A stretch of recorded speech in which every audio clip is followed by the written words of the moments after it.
Sir string की डाल दी है, नहीं हो रहा है विजिबल अभी तक।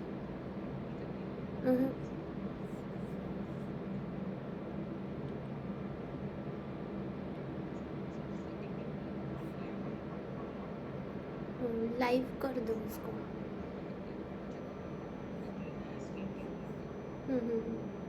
इसी पे हो जाएगा ना।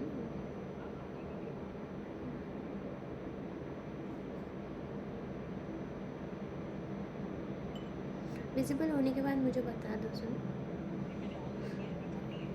Okay, just let me check. YouTube पे तो दिख रहा है।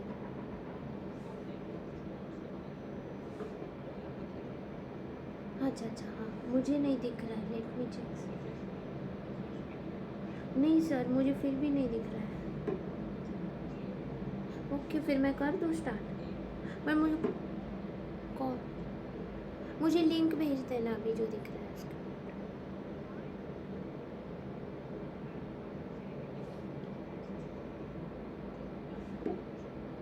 Yes yes.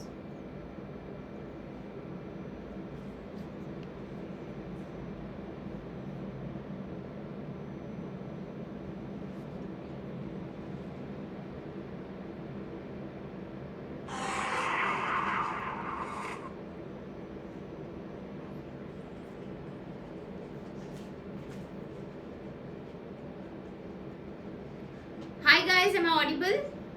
Audible and visible to all of you? Please type yes in the chat so that I can start as soon as possible.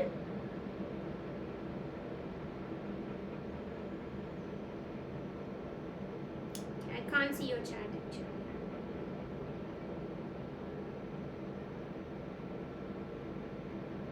Okay, so let's get started. Okay, so welcome guys. So we are going to start with the very first topic from finance. Okay, आज finance for RBI grade B सबसे पहला topic हम start कर रहे हैं bonds. ठीक है, बहुत सारे टॉपिक्स मैंने आपको इंट्रोड्यूस करवाए थे आरबीआई के सिलेबस में।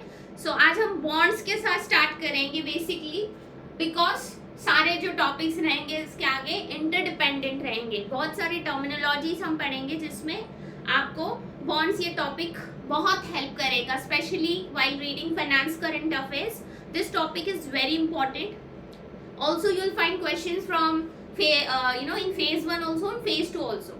phase 1 में बॉन्ड से रिलेटेड आपको करंट अफेयर्स देखने मिलेंगे, या तो आरबीआई के या सेबी के सर्कुलर्स बॉन्ड से रिलेटेड आपको क्वेश्चंस मिलेंगे, और फेज 2 में आपको एमसीक्यू एंड डिस्क्रिप्टिव दोनों के पॉइंट ऑफ व्यू से टॉपिक बहुत ज़्यादा इम्पोर्टेंट है।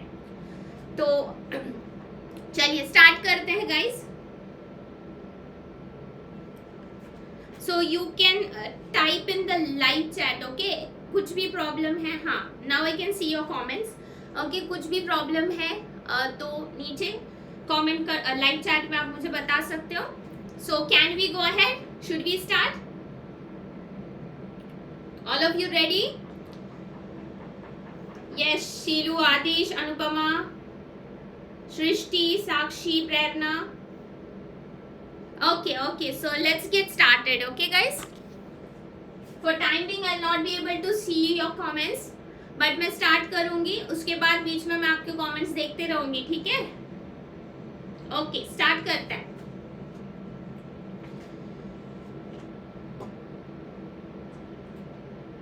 Okay, so what are bonds? सबसे पहले हम पढ़ेंगे what are bonds, okay? Bonds का meaning मैं आपको सबसे पहले समझाती हूँ guys. अब हमारा जो सिलेबस है ना उसमें आपको दो टाइप के बेसिकली टॉपिक्स देखने मिलेंगे, from equity and from debt. ठीक है, फ्रॉम इक्विटी एंड डेट. तो basically finance is all about funds. ठीक है, फंड्स यानी पैसों की लेन देन करना, borrowing and lending of funds. जब भी किसी को फंड्स की जरूरत रहती है, right, people like you and me, हमें फंड्स की जरूरत रहती है तो हम क्या करते हैं, हम फंड्स को बोरो करते हैं. ठीक है, बोरो करने के क्या क्या ऑप्शंस होते हैं गाइस हमारे पास? यस, कमेंट में टाइप करेंगे बोरो करने के हमारे पास क्या क्या ऑप्शंस होते हैं.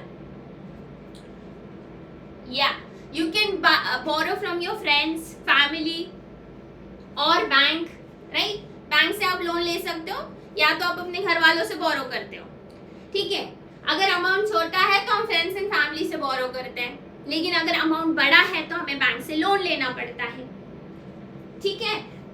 बट अगर अमाउंट बहुत ज्यादा ह्यूज है, अगर अमाउंट बहुत ज्यादा ह्यूज है तो क्या क्या ऑप्शंस आपके पास आ जाते हैं फंड्स को बोरो करने के? Any idea? Yes, loan, okay. So basically loan जो आप बता रहे हो that is a debt, okay, that is a debt, वो एक कर्ज है, ठीक है? That is nothing but a debt form of financing, ठीक है? तो बेसिकली हमारा जो फाइनेंस है इसमें दो सोर्सेस हम पढ़ेंगे, debt financing and equity financing, ठीक है? अगर फंड्स की अमाउंट बहुत ज्यादा बड़ी नहीं है, ओके, मान लो आपको 10 करोड़ चाहिए, 5 करोड़ चाहिए, which bank can lend you, जो बैंक आपको दे सकती है, सफिशिएंट आपके पास कोलैटरल है, मतलब आप कुछ गिरवी रख सकते हो जिससे बैंक आपको आसानी से लोन दे देगी, तो ऐसे कंडीशन में हम बैंक से लोन लेंगे, right? That is nothing but debt source of financing. But if the requirement of funds is too huge, अगर फंड्स की रिक्वायरमेंट बहुत ज्यादा है, मान लो 100 करोड़ 1000 करोड़ की फंड्स की रिक्वायरमेंट है, जनरली ये इंडिविजुअल नहीं कंपनी के पॉइंट ऑफ व्यू से होती है, तो हमारे एग्जाम्पल में अगर कोई कंपनी है, ओके, मान लो ये कंपनी है XYZ, ये कंपनी को जब कोई कंपनी ऑपरेट करती है तो वो खुद का पैसा लगाती है, राइट? पहले खुद का पैसा लगाती है, that is nothing but own funds. जो खुद के पास पैसा है, जो उसके प्रमोटर्स हैं, जो कंपनी के ओनर्स हैं, वो अपने जेब से जब पैसा लगाएंगे तो उसे हम कहेंगे ओन फंड्स। लेकिन अगर रिक्वायरमेंट और बढ़ जाती है, ओके, रिक्वायरमेंट बढ़ जाती है, कंपनी अपने आप को एक्सपैंड करना चाहती है, मान लो कंपनी पहले सिर्फ, ऐसी कोई कंपनी है पहले सिर्फ बैंकिंग के कोर्सेज प्रोवाइड कर रही थी, ठीक है? अब वो आरबीआई के कोर्सेज, सेबी के, नाबार्ड के, आईआरडीआई के या यूपीएससी के, एसएससी के, वो अपने स्कोप को एक्सपैंड करना चाह रही है, मल्टीपल कोर्सेज प्रोवाइड करना चाह रही है, तो एक्सपेंशन के लिए कंपनी को किस चीज की जरूरत पड़ती है? For expansion the company is in need of funds, okay, फिर पैसों की जरूरत पड़ेगी। तो अब कंपनी अगर बैंक से लोन लेती है तो that is debt form of financing. लेकिन कई बार गाइस ये हो जाता है ना कि बैंक लोन देने से इनकार कर देती है। क्यों कर देती है? What might be the scenario? जब आपने सफिशिएंट कोलैटरल नहीं मेंटेन किया, ठीक है? अगर बैंक लोन कब देने से इनकार करती है? If you have no collateral, okay, जितना आपको लोन चाहिए उतना आप कोलैटरल नहीं मेंटेन करते हो, मतलब उतनी चीज आप गिरवी नहीं रख पाते हो जितना आपको फंडिंग चाहिए, या तो आपका credit worthiness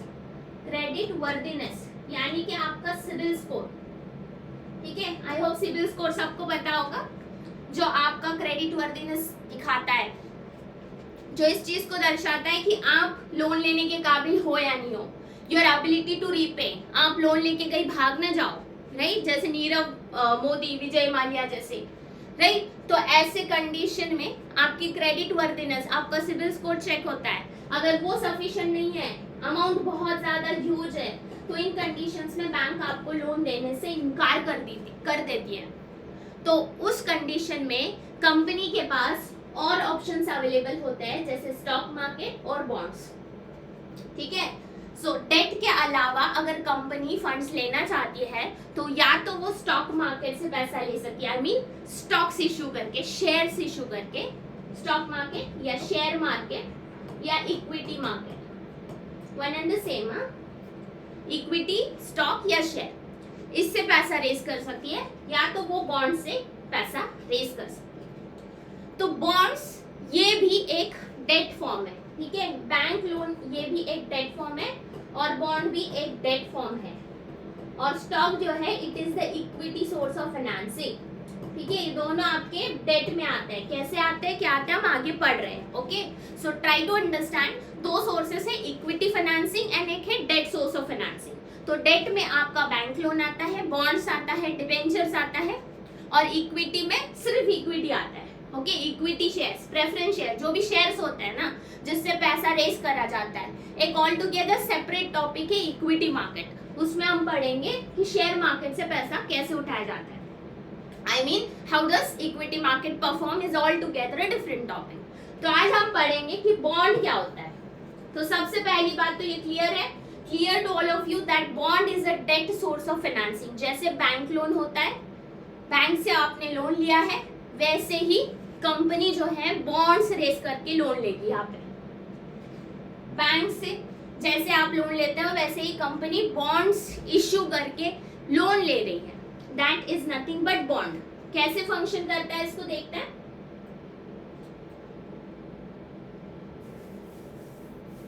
Okay, so let's start. Okay, तो यहाँ पे कंपनी है, okay, this company XYZ।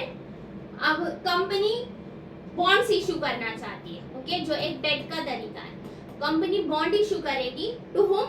Company bond issue करेगी to the public, like people like you and me, जो कंपनी को पैसा देना चाहते हैं। कंपनी को पैसों की जरूरत है और वो बॉन्ड इशू करेगी पब्लिक को।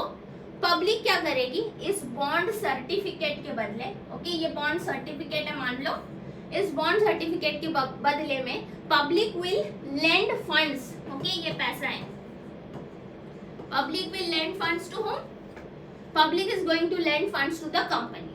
अब दोनों की जरूरत यहाँ पे पूरी होती है, कंपनी जिसको पैसों की जरूरत है और पब्लिक जो पैसा दे रही है, फ्री में नहीं देगी, राइट, कुछ ना कुछ रिटर्न में मिलेगा, कुछ ना कुछ रिटर्न में मिलेगा।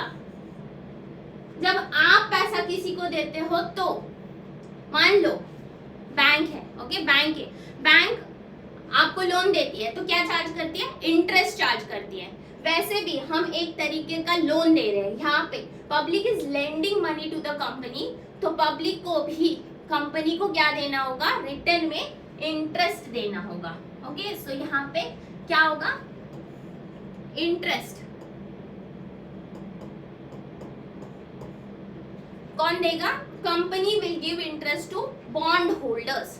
तो यहाँ पे बोरोवर कौन है फंड्स का, कि जिससे पैसों की जरूरत है, वो है कंपनी। ओके, सो कंपनी कौन है, बोरोवर है, company is the borrower of funds and who is the lender, one who lends, जो पैसा लेंड कर रहा है वो कौन है, lender. Okay, so public is the lender of funds. Okay, so यहाँ पे जैसे ही कंपनी बॉन्ड इशू करती है तो one who issues the bond is the issuer. तो यहाँ पे कंपनी क्या है, इशूअर है, issuer of bond. Okay, company is the issuer of bond and public के पास अब ये बॉन्ड आ गया, ये सर्टिफिकेट पब्लिक के पास जाएगा, तो वो कौन है, बॉन्ड होल्डर, मतलब जिसने ये बॉन्ड खरीदा है। Okay, mister A, mister B, mister C, जिसने भी ये बॉन्ड खरीदा है वो कौन हो जाएगा, वो हो जाएगा bond holder. Okay, so borrower and lender, again here issuer company and bond holder is the public. अब कंपनी को रिक्वायरमेंट पूरी हो गई, पब्लिक ने पैसा दे दिया, मान लो 1000, let's assume that 1000 crore. Okay, इतने पैसे की रिक्वायरमेंट है, तो उसको स्प्लिट करके हर एक बॉन्ड की कुछ ना कुछ फेस वैल्यू होगी, फेस वैल्यू होगी। 10 करोड़ बॉन्ड्स इशू कर रही है company, let's assume at a price of ₹100 each.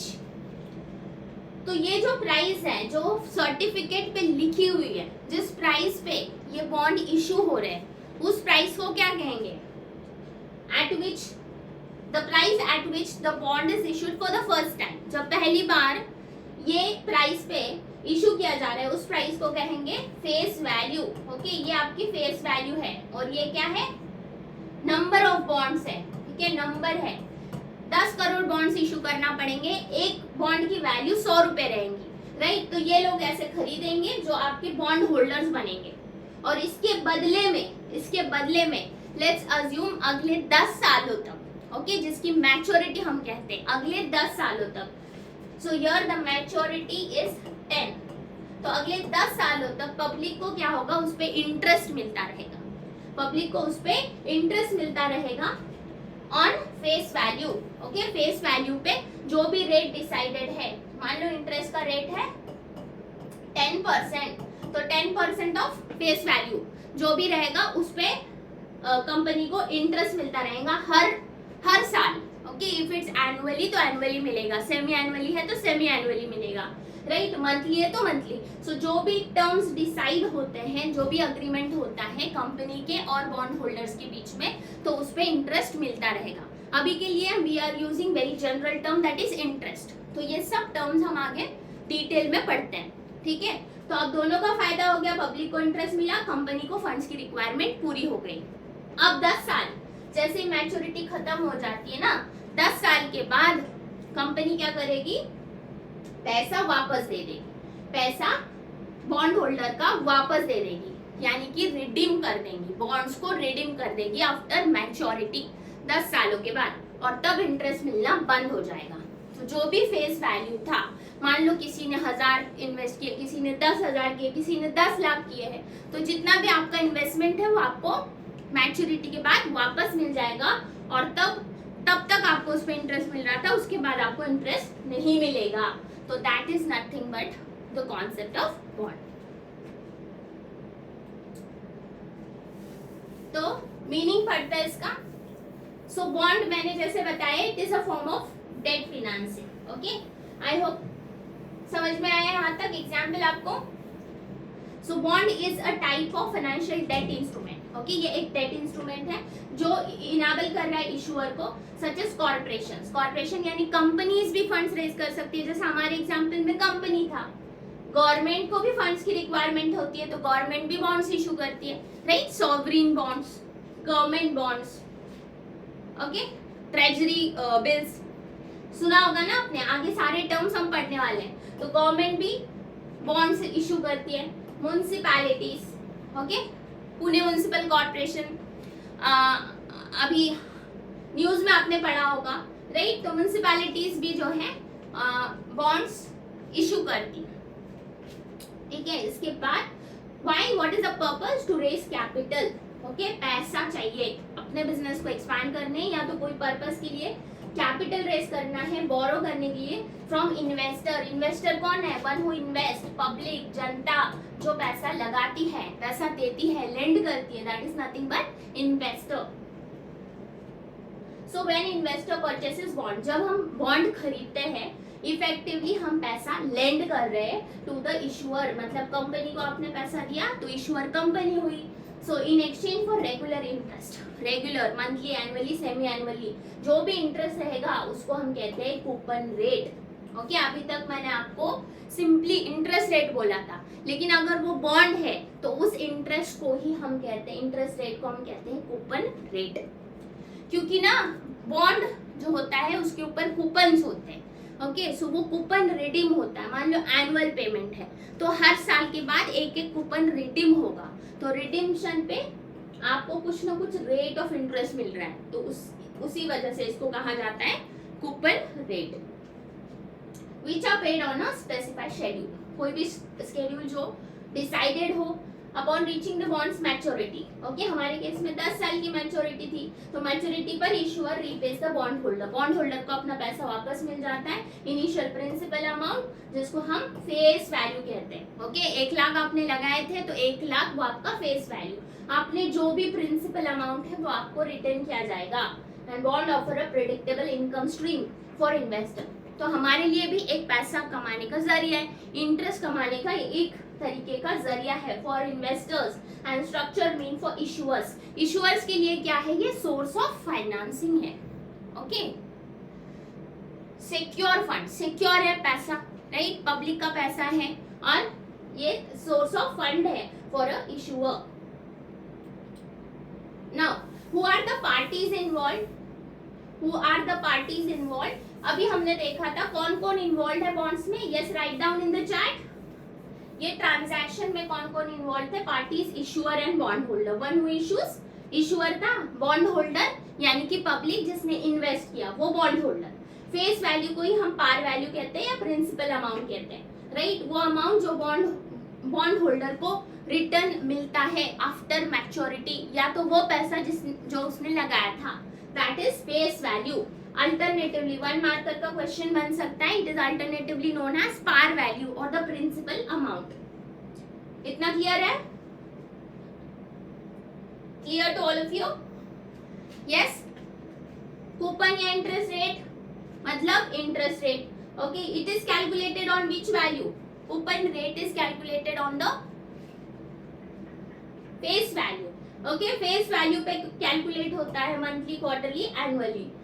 Maturity मतलब कितने साल तक के बॉन्ड आप होल्ड करोगे, कितने साल होल्ड करोगे। It can be 5 years, 10 years, 20 years, 40 years, short term bond, long term bond, okay. So ये मैच्योरिटी डिसाइड होती है, okay. So less than 3 year होगा तो शॉर्ट टर्म होगा, 3 से 10 होगा तो मीडियम होगा, और 10 साल से ज्यादा होगा तो वो लॉन्ग टर्म होगा। क्लियर? ओके। नेचर कैसा है? ओके, सबसे पहले तो बताया था नेचर क्या है, डेट है, ओके। डेट है मतलब ये एक तरीके का कर्ज है। क्या ये हो सकता है कि कंपनी पैसा ले और भूल जाए, बस रिटर्न देते रहे? No, okay. रिटर्न करना है, एक तरीके का कर्ज है, डेट है कंपनी के ऊपर। So it represents a loan from investors to issuer, okay. Issuer के लिए वो क्या है, इशूअर को मिलेगा। तो ये डेट किसके ऊपर है, कंपनी के ऊपर है। Obligation to repay, okay. So फर्ज है, ऑब्लिगेशन है ये कि रीपे करना है लोगों का पैसा, okay. With principal, principal along with periodic interest मतलब coupon rate, okay. Coupon rate के साथ principal plus coupon rate company को रिटर्न करना होता है। तो formalize borrowing and prioritize repayment over equity in case of liquidation. अब इक्विटी के बारे में हम पढ़ नहीं रहे, राइट। इक्विटी में पैसा रिटर्न नहीं किया जाता है, वो हम ऑल टुगेदर डिफरेंट टॉपिक में पढ़ेंगे, बट यहाँ पे पैसा रिटर्न होता है, इसीलिए ये एक नेचर डेट इंस्ट्रूमेंट का है। ट्रेडेबिलिटी, व्हाट इज ट्रेडेबिलिटी गाइस? ट्रेडेबल यानी कि जो चीज को खरीदा और बेचा जा सकता है इन the market, okay. It can be bought and sold in the market, that is nothing but tradable. Tradable. Secondary market, secondary market क्या होता है? अगर मैंने कोई चीज फर्स्ट हैंड खरीदी है तो वो प्राइमरी है। मैंने कंपनी से डायरेक्ट मोबाइल खरीदा तो वो क्या है, प्राइमरी है। लेकिन किसी फ्रेंड ने मेरे से खरीदा तो वो क्या हुआ, सेकेंडरी हुआ। तो यहाँ पर सेकेंडरी मार्केट में बॉन्ड्स की ट्रेडिंग होती है, बॉन्ड्स खरीदे जाते हैं और बेचे जाते हैं एट करंट मार्केट प्राइस, जो आज के डेट में बॉन्ड का प्राइस है, ओके। फेस वैल्यू अलग था, फर्स्ट टाइम जो सर्टिफिकेट पे मेंशन था वो था फेस वैल्यू, बट आज के डेट में जो करंट है, आज का जो प्राइस है, उस प्राइस पे क्या होता है, बॉन्ड को खरीदा और बेचा जाता है मार्केट में। That is nothing but tradability, it fluctuates. अब प्राइस क्या होता है, आप देखो ऑनियन, टोमेटो, प्राइस फ्लक्चुएट होता है ना, क्यों होता है? On the basis of demand and supply. उस चीज की डिमांड कितनी है और उस चीज का मार्केट में सप्लाई कितना है, इससे क्या डिसाइड होता है? डिमांड एंड सप्लाई से डिसाइड होता है कि उस चीज का प्राइस कितना रहेगा, ओके। उस चीज का प्राइस कितना रहेगा। तो that is why here current market price is fluctuating, fluctuate होता है, हर रोज बदलता रहता है, demand, interest rate and market के कंडीशंस पे, ओके। मार्केट कंडीशंस फेवरेबल है, अनफेवरेबल है, inflation rate, right, GDP growth, ये मार्केट कंडीशंस के बेसिस पे भी बॉन्ड प्राइस फ्लक्चुएट होता है। So that is nothing but tradability. Example, face value 10,000 है, कूपन रेट 10% है। तो मैंने आपको बोला था कूपन रेट, इंटरेस्ट रेट किस पे कैलकुलेट होता है, फेस वैल्यू पे, मतलब 10,000 पे 10%। क्या हुआ, 1,000 एनुअल इंटरेस्ट हुआ, करंट मार्केट प्राइस 9,000 है, आज का जो प्राइस है वो 9,000 है, और मैच्योरिटी आपकी 2 साल की है। तो ये सारे टर्म्स आपको एग्जाम्पल में दिखाए। Is this clear?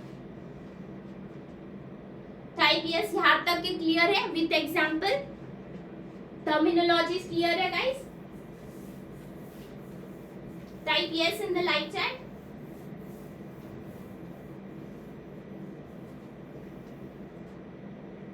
Okay, shall we move ahead? आगे बढ़ सकते हैं हम?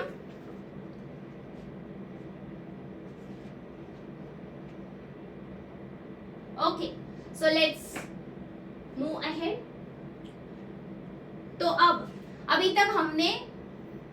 टर्म्स पढ़े, ओके। बॉन्ड का कॉन्सेप्ट हमने समझा और उसकी टर्म्स समझे, ओके। अब हम पढ़ेंगे types of bond, okay. Types of bonds, bonds के ना बहुत सारे टाइप्स हैं। आप न्यूज़ पढ़ते होगे, फाइनेंशियल न्यूज़, तो you may come across terms like municipal bonds, sovereign gold bond, right. Then और कौन से बॉन्ड्स, ग्रीन बॉन्ड्स, ये सारे बॉन्ड्स आप पढ़ते हैं, गवर्नमेंट बॉन्ड्स। तो ये बॉन्ड्स क्या होते हैं, right. Many of you ask me कि मैम करंट अफेयर्स समझ में नहीं आता फाइनेंस से रिलेटेड, तो मैं आपको यही कहूंगी कि 5 से 7 टॉपिक आपके फाइनेंस के मेजर टॉपिक्स में सबसे पहले कवर कर रही हूँ, so that you understand news in a very basic way. बहुत इजीली आप समझ पाओगे current affairs, finance related current affairs या सर्कुलर्स आप जब पढ़ोगे, once your terminologies are clear ना, तो वो चीजें आपको समझ में आने लगेगी, ओके। तो टाइप्स ऑफ बॉन्ड्स हम पढ़ते हैं, ये सारे टाइप्स आपके सामने हैं। तो let me discuss one by one. सबसे पहला है गवर्नमेंट बॉन्ड्स। नाम से क्या पता चल रहा है, the name itself indicates, government का बॉन्ड है, ओके। गवर्नमेंट ने इशू किया हो तो गवर्नमेंट बॉन्ड, कंपनी ने इशू किया हो तो कॉर्पोरेट बॉन्ड, है ना, सिंपल लग रहा है। सो गवर्नमेंट बॉन्ड क्या है, ये भी डेट है, कोई भी बॉन्ड हो वो तो डेट ही है। डेट सिक्योरिटी, सिक्योरिटी मतलब एक इंस्ट्रूमेंट है, okay. So it is issued by sovereign government, government इसे इशू करती है टू फाइनेंस इट्स एक्सपेंडिचर। अब मैंने आपको बजट में भी समझाया था कि गवर्नमेंट खर्चा करती है, एक्सपेंडिचर करती है, तो एक्सपेंडिचर के लिए गवर्नमेंट को अगर एक्सेस फंड्स की जरूरत है, गवर्नमेंट अगर डेफिसिट में है और गवर्नमेंट को फंड्स की रिक्वायरमेंट है, तो वो बॉन्ड्स इशू कर सकती है, पब्लिक से पैसा ले सकती है, राइट, थ्रू आरबीआई और द गवर्नमेंट इटसेल्फ। कोई भी मीडियम हो, गवर्नमेंट उसे इशू कर रही है तो it's government bond. So to finance its expenditure, अपने खर्चों के लिए पैसा चाहिए, एक्सपेंडिचर के लिए पैसा चाहिए, तो गवर्नमेंट बॉन्ड इशू करेगी, and these are backed by credit and tax power of the government, making them a popular choice for risk averse investor. Risk averse मतलब जो सेफ गेम खेलना चाहते हैं, राइट, खतरों से दूर भागते हैं, मतलब आपको डर है कि कहीं आपका पैसा डूब ना जाए, तो सबसे सेफेस्ट तरीका क्या है इन्वेस्टमेंट का, it is nothing but government bond. Government की कोई भी सिक्योरिटी हाईएस्ट सेफ्टी होती है, okay, it is highly safe. Highest safety क्यों होती है, क्योंकि हो सकता है कंपनी का पैसा डूब जाए, कंपनी के बॉन्ड्स में आपका पैसा डूब जाए, है ना, कंपनी अगर लिक्विडेट हो जाती है तो इन दैट केस रिस्क ज्यादा होती है, कंपनी का क्रेडिट रेटिंग खराब है तो इन दैट केस रिस्क ज्यादा होती है। लेकिन गवर्नमेंट के पास आपने पैसा लगाया है, गवर्नमेंट बॉन्ड्स में लगाया है, तो इट्स हाईली सेफ, क्योंकि गवर्नमेंट के pass through RBI currency print करने का पावर है, through RBI, right. So basically वो आपका पैसा सेफ है, हाईली सेफ है। सो रिस्क अवर्स जो इन्वेस्टर्स होते हैं, जो खतरा नहीं लेना चाहते, जो रिस्क नहीं लेना चाहते, तो they prefer government bonds. Type उसमें आता है ट्रेजरी बिल। ये ऑल टुगेदर एक डिफरेंट टॉपिक में हम पढ़ेंगे money market, okay. Money market में हम पढ़ते हैं treasury bill basically RBI issue करता है on behalf of government of India, मतलब फंड्स की रिक्वायरमेंट गवर्नमेंट को है, गवर्नमेंट आरबीआई से कह के टी बिल्स इशू करवाता है, ठीक है। So RBI on behalf of government of India treasury bill short term bond होता है, क्योंकि इसका मैच्योरिटी जो होता है ना 1 साल से कम होता है। जो भी इंस्ट्रूमेंट्स जिनका मैच्योरिटी 1 साल से कम होता है ना, वो मनी मार्केट में आते हैं, और जिनका 1 साल से ज्यादा होता है वो कैपिटल मार्केट में आते हैं। तो आगे हमारे दोनों टॉपिक्स हैं, capital market, money market, okay. इसमें आपको टी बिल्स फिर से डिटेल में पढ़ने मिलेगा। सो फॉर नाउ अंडरस्टैंड, ये भी गवर्नमेंट का सोर्स ऑफ फाइनेंसिंग है। ट्रेजरी बिल्स जिसका मैच्योरिटी 1 साल से कम के लिए होता है, इशूड और डिस्काउंट, इशूड एट डिस्काउंट, ये डिस्काउंट पे इशू होते हैं। मान लो 1000 रुपए प्राइस है तो गवर्नमेंट आपको 100 रुपए का डिस्काउंट दे रही है, ओके। सो डिस्काउंट पे 900 पे आपको मिल रहा है, so that is issued at discount and redeem at face value. लेकिन जब रिडम्पशन होता है, मैच्योरिटी के बाद जो पैसा वापस मिलने की बारी आती है, तो कितना मिलेगा, यस पूरा मिलेगा, मतलब 1000 मिलेगा। 900 में खरीदा और 1000 में कंपनी ने आपको सॉरी गवर्नमेंट ने आपको 1000 वापस दिए, तो वो बीच का जो डिफरेंस है ना 100 रुपीज, वो आपका प्रॉफिट है। मैं एक ट्रांजैक्शन पे, एक शेयर एक बॉन्ड पे बता रही हूँ, जितने आपने बॉन्ड खरीदे उतना वो मल्टीप्लाई होगा, उतना प्रॉफिट आपका मल्टीप्लाई होगा। तो डिस्काउंट पे इशू होते हैं और रिडम्पशन फेस वैल्यू पे होता है। कोई भी रिडम्पशन है बॉन्ड का फेस वैल्यू पे होगा। ट्रेजरी नोट मीडियम टर्म के होते हैं जिनका टेन्योर मैच्योरिटी 1 से 10 साल का होता है। ट्रेजरी बॉन्ड्स लॉन्ग टर्म के होते हैं जो 10 साल के ऊपर के होते हैं। Okay 10, 20, 30 that R T bond, treasury bonds. Suitable for investor seeking stable, जिसको लॉन्ग टर्म रिटर्न चाहिए, यार पैसा लगाए भूल गए, अब 10 साल तक रिटर्न, 10-20 साल तक रिटर्न मिलता रहेगा, तो that is long term investor. Okay लंबी गेम जिसको खेलनी है और ट्रेजरी बॉन्ड्स में इन्वेस्ट कर। सो जनरली कंसिडर बहुत सेफ है क्योंकि गवर्नमेंट का पैसा है, गवर्नमेंट के पास लगाया हुआ है।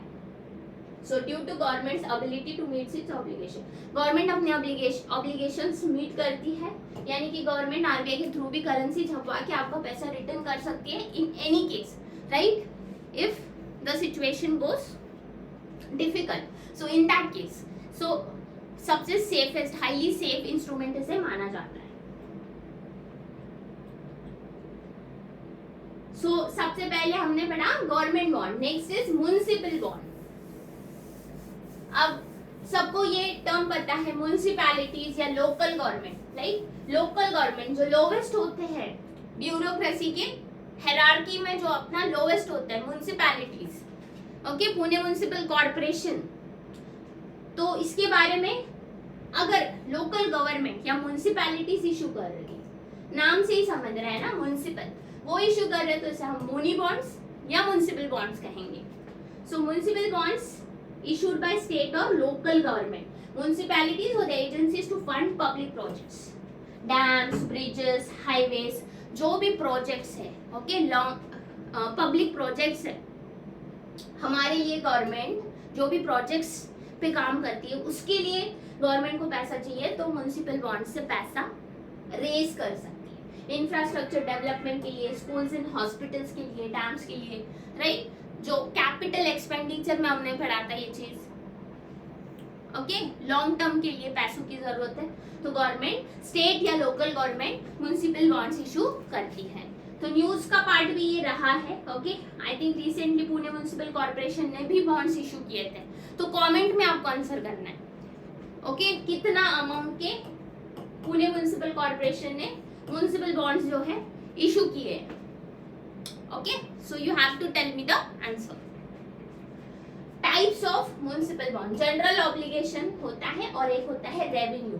General obligation मतलब backed by full faith and credit of issuing entity, मतलब टैक्स से गवर्नमेंट जो पैसा कमाती है, ओके हम जो टैक्स भरते हैं उससे वो गारंटी देती है। बैक्ड बाय मतलब आपका पैसा वापस आएगा, इसकी गारंटी है।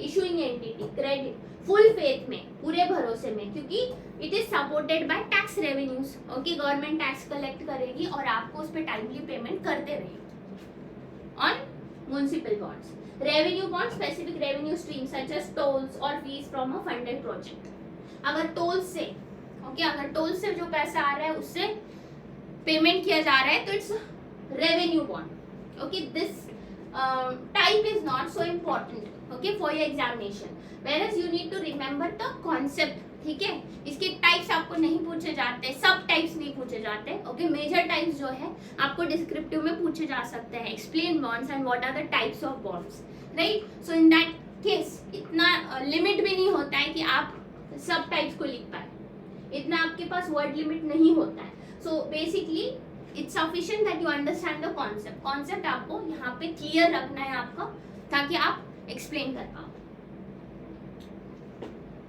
हाँ बहुत सारे बॉन्ड्स पे, मुनी बॉन्ड्स पे टैक्स बेनिफिट्स मिलते हैं, suitable for investor seeking tax efficient. Okay tax benefit यानी टैक्स भरते वक्त आपको छूट मिलती है, डिडक्शंस या एग्जेम्पशंस, टैक्स बेनिफिट्स आपको मिलते हैं। टिपिकली सेफ है बट आपके फाइनेंशियल हेल्थ पे, कंपनी के, गवर्नमेंट के फाइनेंशियल हेल्थ पे डिपेंड करता है। म्युनिसिपैलिटी के मतलब लोकल गवर्नमेंट के फाइनेंशियल हेल्थ पे भी डिपेंड करता है. Revenue bonds can be riskier than general obligation bonds and they depend on the success of funded project. अगर कोई प्रोजेक्ट अच्छा सक्सेसफुल है तो आपका ये आपको टाइमली रिटर्न्स मिलते हैं. सो that is why it is safer, right? It is safer, it is successful general obligation. But revenue bonds थोड़े रिस्कियर हो जाते हैं क्योंकि अगर प्रोजेक्ट टाइम लेता है, प्रोजेक्ट बहुत लंबा चला जाता है, बहुत टाइम लेता है, तो इन दैट केस आपका डिले हो सकते हैं आपके payments. So that is why it can be risky as compare to general obligation.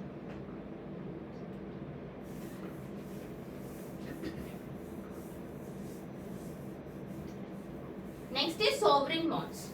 Okay, so every time you hear this word sovereign bonds हम पढ़ते हैं, राइट? ये क्या है? ये तो गवर्नमेंट के बॉन्ड्स है. Again sovereign bonds issued by national government often in foreign currency.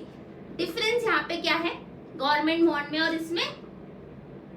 ये इशू करे जाते हैं फॉरेन करेंसी में. मतलब गवर्नमेंट इशू कर रही है in dollars, right, or any other foreign currency, then it is a sovereign bond. Foreign currency में टू अट्रैक्ट इंटरनेशनल इन्वेस्टर्स, ताकि इंटरनेशनल इन्वेस्टर्स भी इसमें इन्वेस्ट कर सके. इसलिए गवर्नमेंट ये बॉन्ड्स अगर हमारे देश में फॉरेन करेंसी में इशू कर रही है तो इसे हम सोवरेन बॉन्ड्स कहते हैं. They are used to finance government spending और रीफाइनेंस एग्जिस्टिंग डेट. जो एग्जिस्टिंग कर्जा है गवर्नमेंट के ऊपर उसको रीफाइनेंस करना है, मतलब फिर से और लोन लेना है in the form of bonds. In the form of bonds और लोन लेना है मतलब रीफाइनेंस. फाइनेंस के ऊपर फाइनेंस, मतलब आपके पास लोन है, आप उस लोन को चुकाने के लिए अब दूसरा लोन ले रहे हो, मतलब बॉन्ड्स इशू करके पैसा ले रहे हो और एक डेट खड़ा किया और वो डेट से आप ये डेट रीपे कर रहे हो. ओके, लोन के ऊपर लोन को भरने के लिए नया लोन खड़ा करना, that is nothing but refinance. So उस पर्पज से सॉवरेन बॉन्ड्स गवर्नमेंट इशू कर सकती है जिससे इंटरनेशनल इन्वेस्टर्स को अट्रैक्ट कर सके. Okay, denominated in the home country's currency और foreign currencies US dollar, euros. Foreign currency sovereign bond carry currency risk. अब करेंसी रिस्क इसमें हमेशा से होता है क्योंकि करेंसी का जो एक्सचेंज रेट होता है, okay, 1 rupees is how much dollar. आज कुछ और रेट है, कल कुछ और रहेगा, तो इट कीप्स ऑन फ्लक्चुएटिंग ना. Exchange rate risk currency risk कहते हैं जिसे. तो करेंसी रिस्क हमेशा से होता है, ठीक है. आज आपने इस रेट पे इन्वेस्ट की, आज x रुपीज पे इन्वेस्ट किया है, कल रेट बढ़ गया तो y रुपीज पे इन्वेस्ट करना पड़ेगा. तो that is why currency fluctuation के कारण फॉरेन करेंसी सॉवरेन बॉन्ड्स में हमेशा से रिस्क होता है. And exchange rate fluctuation for investors, तो ये एक तरीके का रिस्क है.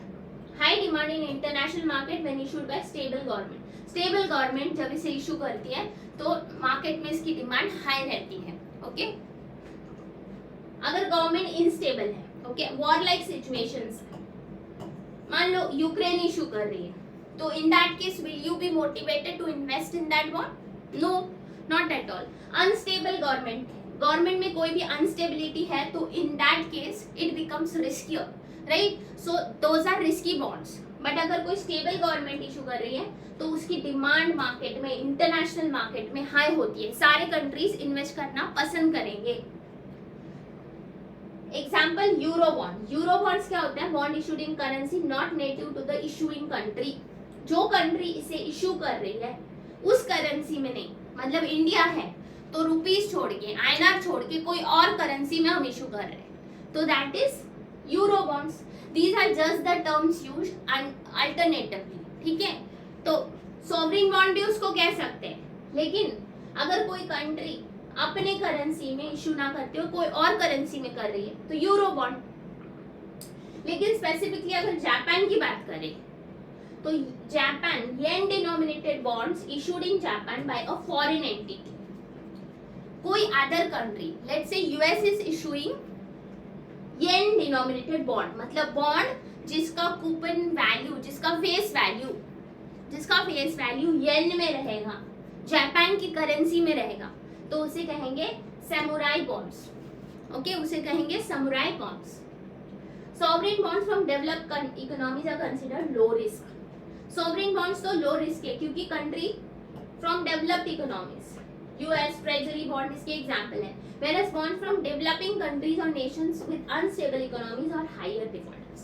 अब जाहिर सी बात है स्टेबल इकोनॉमी है तो रिस्क कम रहेगा, अनस्टेबल इकोनॉमी है तो रिस्क ज्यादा रहेगा, पैसे डूबने का खतरा, रिस्क, डिफॉल्ट रिस्क, डिफॉल्ट यानी पैसा डूबना, okay, so that is more in case of unstable government. So depend करता है आप कौन से कंट्री में इनके बॉन्ड्स में इन्वेस्ट कर रहे हो। सो स्टेबिलिटी हमेशा से आपको सेफर रिटर्न्स देती है।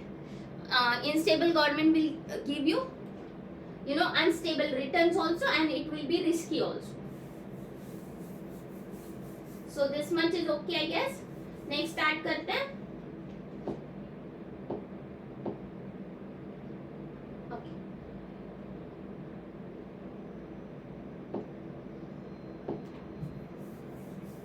Corporate bonds. Okay, clear to all of you? Fine. Corporate, जैसे मैंने तभी बताया आपको, कॉर्पोरेट यानी क्या है? कॉर्पोरेट मतलब कंपनी, ग्रुप ऑफ कंपनीज, या तो कंपनी अगर बॉन्ड इशू कर रही है, company XYZ Reliance bond issue कर रही है, okay, so that is nothing but corporate bond. Government issue करे तो government bond, right. So corporate bonds are debt securities issued by companies to raise capital for various purpose. अब कोई भी purpose हो सकता है, बिजनेस एक्सपांड करने के लिए, ओके, बेसिक पर्पस है, या तो अपने एक्सपेंसेस को मीट करने के लिए कंपनीज बॉन्ड इशू करती हैं, operations, day to day working functioning के लिए, फंडिंग प्रोजेक्ट्स, कोई बड़ा प्रोजेक्ट है उसके लिए, रीफाइनेंसिंग, फाइनेंस के ऊपर फाइनेंस, राइट, जैसे मैंने अभी समझाया। तो government bonds are backed by financial strength of the issuing company. Financial strength मतलब वो कितने कैपेबल है, कंपनी का परफॉर्मेंस कैसा है, कंपनी का फाइनेंशियल परफॉर्मेंस उसके बैलेंस शीट से, उसके प्रॉफिट एंड लॉस अकाउंट से, बैलेंस शीट से दिखता है, right, how the company is, company का रेवेन्यू कितना है, कंपनी का प्रॉफिट कितना है, राइट, वो उसके रेटिंग से पता चलता है। किस चीज से पता चलता है? कंपनी के रेटिंग से, okay. So AAA rated, AA, right. So credit ratings, so बहुत सारी क्रेडिट रेटिंग एजेंसीज होती है, इकरा, क्रिसिल, जो कंपनीज को रेट करती है, वो रेटिंग्स पे डिसाइड होता है कि कंपनी का फाइनेंशियल स्ट्रेंथ कैसा है, और वो देखकर ही हमें भी इन्वेस्ट करना चाहिए, राइट। अगर कंपनी की रेटिंग्स अच्छी है तो स्लाइटली सेफर है, ओके, सेफर है। अगर रेटिंग खराब है तो it's highly risky and you shouldn't invest in that kind of bonds जिसका रेटिंग खराब है। बट उसके लिए भी जनरली बेकार रेटिंग्स की कंपनीज बॉन्ड्स, उसके लिए भी रेगुलेशंस होते हैं, ओके। सो वो रेगुलेशंस आपके एग्जाम के लिए नहीं है, okay, for your exam purpose आपको सिर्फ कॉर्पोरेट बॉन्ड्स और उसका टाइप समझना है, ओके, दैट्स ऑल। सो ये तो लॉजिकल है कि क्रेडिट रेटिंग अच्छी होगी तो रिस्क कम होगी, क्रेडिट रेटिंग खराब होगी तो रिस्क ज्यादा होगी, पैसा डूबने की, डिफॉल्ट रिस्क ज्यादा होगी। Types of corporate bond, type में सबसे पहले है सिक्योर्ड, नाम से पता चल रहा है सिक्योर्ड मतलब बैक्ड बाय कोलैटरल, मतलब कुछ ना कुछ कोलैटरल से सेफ है, backed by collateral such as assets और property which investors can claim if the company default. अगर कंपनी ने आपका पैसा नहीं दिया तो आप उनके एसेट्स पर हक जमा सकते हो, क्लेम कर सकते हो। मान लो आपने 1 लाख की इन्वेस्टमेंट की और कंपनी ने रिडम्पशन के टाइम पे आपको धोखा दे दिया, डिफॉल्ट कर दिया, कंपनी लॉस में है, कंपनी लिक्विडेट हो गई है, इन दैट केस अगर आपका पैसा डूब जाए and it is backed bye assets, अगर वो कोलैटरल से बैक्ड है, अगर वो सिक्योर्ड बॉन्ड है, तो आप उनके असेट से आपका पैसा क्या कर सकते हो, रिकवर कर सकते हो, ओके, रिकवर कर सकते हो। तो वो फायदा होता है सिक्योर्ड बॉन्ड्स का कि आपका पैसा सिक्योर है, सेफ है। अनसिक्योर्ड में कोई कोलैटरल का अता पता ही नहीं है, okay, rely solely on the issuing company's creditworthiness, मतलब नॉट बैक्ड बाय कोलैटरल, तो दिस इज रिस्की ना, राइट, ये रिस्की है। Typically offer higher rates, very very important guys, जहां पे रिस्क ज्यादा है देखो अगर कंपनी अनसिक्योर्ड बॉन्ड्स इशू कर रही है तो क्या हम उसमें पैसा लगाना पसंद करेंगे? नो, क्योंकि हमें डिफॉल्ट रिस्क ज्यादा लग रही है, राइट? कंपनी अनसिक्योर्ड बॉन्ड्स को इशू कर रही है तो वी विल नॉट इन्वेस्ट ना, क्योंकि रिस्क है पैसा डूबने का। तो कंपनी आपको अट्रैक्ट करने के लिए क्या करती है? हायर रिटर्न्स देने का वादा करती है, मतलब हायर यील्ड्स। टिपिकली आपको हायर यील्ड्स प्रोवाइड करती है। यील्ड मतलब रिटर्न, ओके? आगे हम यील्ड का कॉन्सेप्ट डिटेल में पढ़ेंगे, but yield is nothing but return. आपको ज्यादा फायदा, आपको ज्यादा प्रॉफिट देंगी। मान लो कोई रैंडम सिक्योर्ड बॉन्ड पे आपको 8% मिल रहा है फॉर एग्जाम्पल, तो अनसिक्योर्ड पे आपको 10 दिखेगा, 12 दिखेगा। क्यों? What is the reason? The reason is unsecured है ना, तो वैसे भी लोग लेना पसंद नहीं करेंगे, इन्वेस्ट करना पसंद नहीं करेंगे, इसीलिए कंपनी आपको हायर रिटर्न्स से अट्रैक्ट करती है to compensate the additional risk, ताकि वो एडिशनल रिस्क को कॉम्पेंसेट करे, उसकी भरपाई कर सके और आपको इन्वेस्ट करने के लिए अट्रैक्ट कर सके। ठीक है, next is junk. I am making sure that हर एक कॉन्सेप्ट कवर हो, ठीक है? एग्जाम में बहुत कुछ आपको टाइप्स में लिटरली हर कॉन्सेप्ट पढ़ा रही हूँ, okay? I am teaching you all the concepts literally, because ये आपको न्यूज़पेपर में दिखेंगे तब आपको प्रॉब्लम नहीं होगी, ओके? और क्वेश्चन आजकल कहाँ से आ जाए भरोसा नहीं है, राइट? तो एग्जाम लेवल बहुत अनप्रेडिक्टेबल हो रहा है, that is the reason I tried covering everything as much as possible that you will be well prepared, okay? तो जंक बॉन्ड, सबसे पहले जंक बॉन्ड क्या होते हैं? High risk bonds issued by financial struggling companies with greater likelihood of default. Again, जिनका financial condition बेकार है, खराब है, स्ट्रगल कर रहे हैं, ओके? बहुत ज्यादा लॉसेस है, कंपनी अगर बहुत ज्यादा लॉस में है और उनकी फाइनेंशियल कंडीशन खराब है, डिफॉल्ट के चांसेस ज्यादा है, तो वो क्या करती है? जंक बॉन्ड्स इशू करती है। हाई रिस्क बॉन्ड्स होते हैं, higher risk for investor due to uncertain cash flow of the issuer, ठीक है? उनके पास कैश फ्लो की कमी है, बॉन्ड्स रेज कर रहे हैं क्योंकि लॉसेस ज्यादा है, उसकी भरपाई करने के लिए, लेकिन यहाँ पे खतरा है, तो कॉम्पेंसेट अगेन ये हायर यील्ड दे रहे हैं, जैसा हमने पिछले टाइप में भी पढ़ा था, ओके? अनसिक्योर्ड, ये एक अनसिक्योर्ड टाइप ही है, but specifically they are known as junk bonds, right? You will think that both are similar, yes? Junk bonds are unsecured bonds. Unsecured एक ओवरऑल टर्म है, जंक एक स्पेसिफिक टर्म है, okay? It's a, you say it's a subset, ठीक है? Junk एक subset है, उसका feature इसमें पाया जाता है जंक बॉन्ड में। So bond issued by company in financial distress with a poor credit rating, जिसकी क्रेडिट रेटिंग खराब है, ऐसी कंपनी अगर बॉन्ड इशू कर रही है, ओके? और हायर रिटर्न्स, हाई यील्ड दे रही है, तो that is known as junk bond. Investment grade bonds, investment grade bonds issued by companies और entities with strong, okay? Grade अच्छा है, उसका परफॉर्मेंस स्ट्रॉन्ग है, स्ट्रॉन्ग रेटिंग है, typically AAA to BBB by agencies like Standard and Poor's, Moody's, Fitch, right? ये लोग ratings, ये agencies जो रेटिंग्स प्रोवाइड कर रही है, AAA से BBB के बीच में जो रेटिंग्स है, स्ट्रॉन्ग रेटिंग्स है, तो इन्वेस्टमेंट ग्रेड बॉन्ड इसे कहेंगे। सो लो रिस्क रहेंगे क्योंकि रेटिंग अच्छी है, एंड इशूअर फाइनेंशियली स्टेबल है, ओके? इशूअर यानी कि कंपनी का परफॉर्मेंस स्टेबल है, लोअर लाइक्लीहुड है, डिफॉल्ट होने के चांसेस कम है, ऑफरेट मॉडरेट रिटर्न्स, ओके? अब इनको तो अट्रैक्ट करने की जरूरत नहीं है क्योंकि उनका परफॉर्मेंस अच्छा है, तो वो रिटर्न्स कैसे देंगी? मॉडरेट देंगी, ओके? जिनका परफॉर्मेंस खराब है वो रिटर्न्स अच्छे देंगे। सो मॉडरेट रिटर्न्स है, कंजर्वेटिव इन्वेस्टर्स जो स्टेबल इनकम चाहते हैं, ओके? वो इन्वेस्ट करते हैं जनरली इसमें।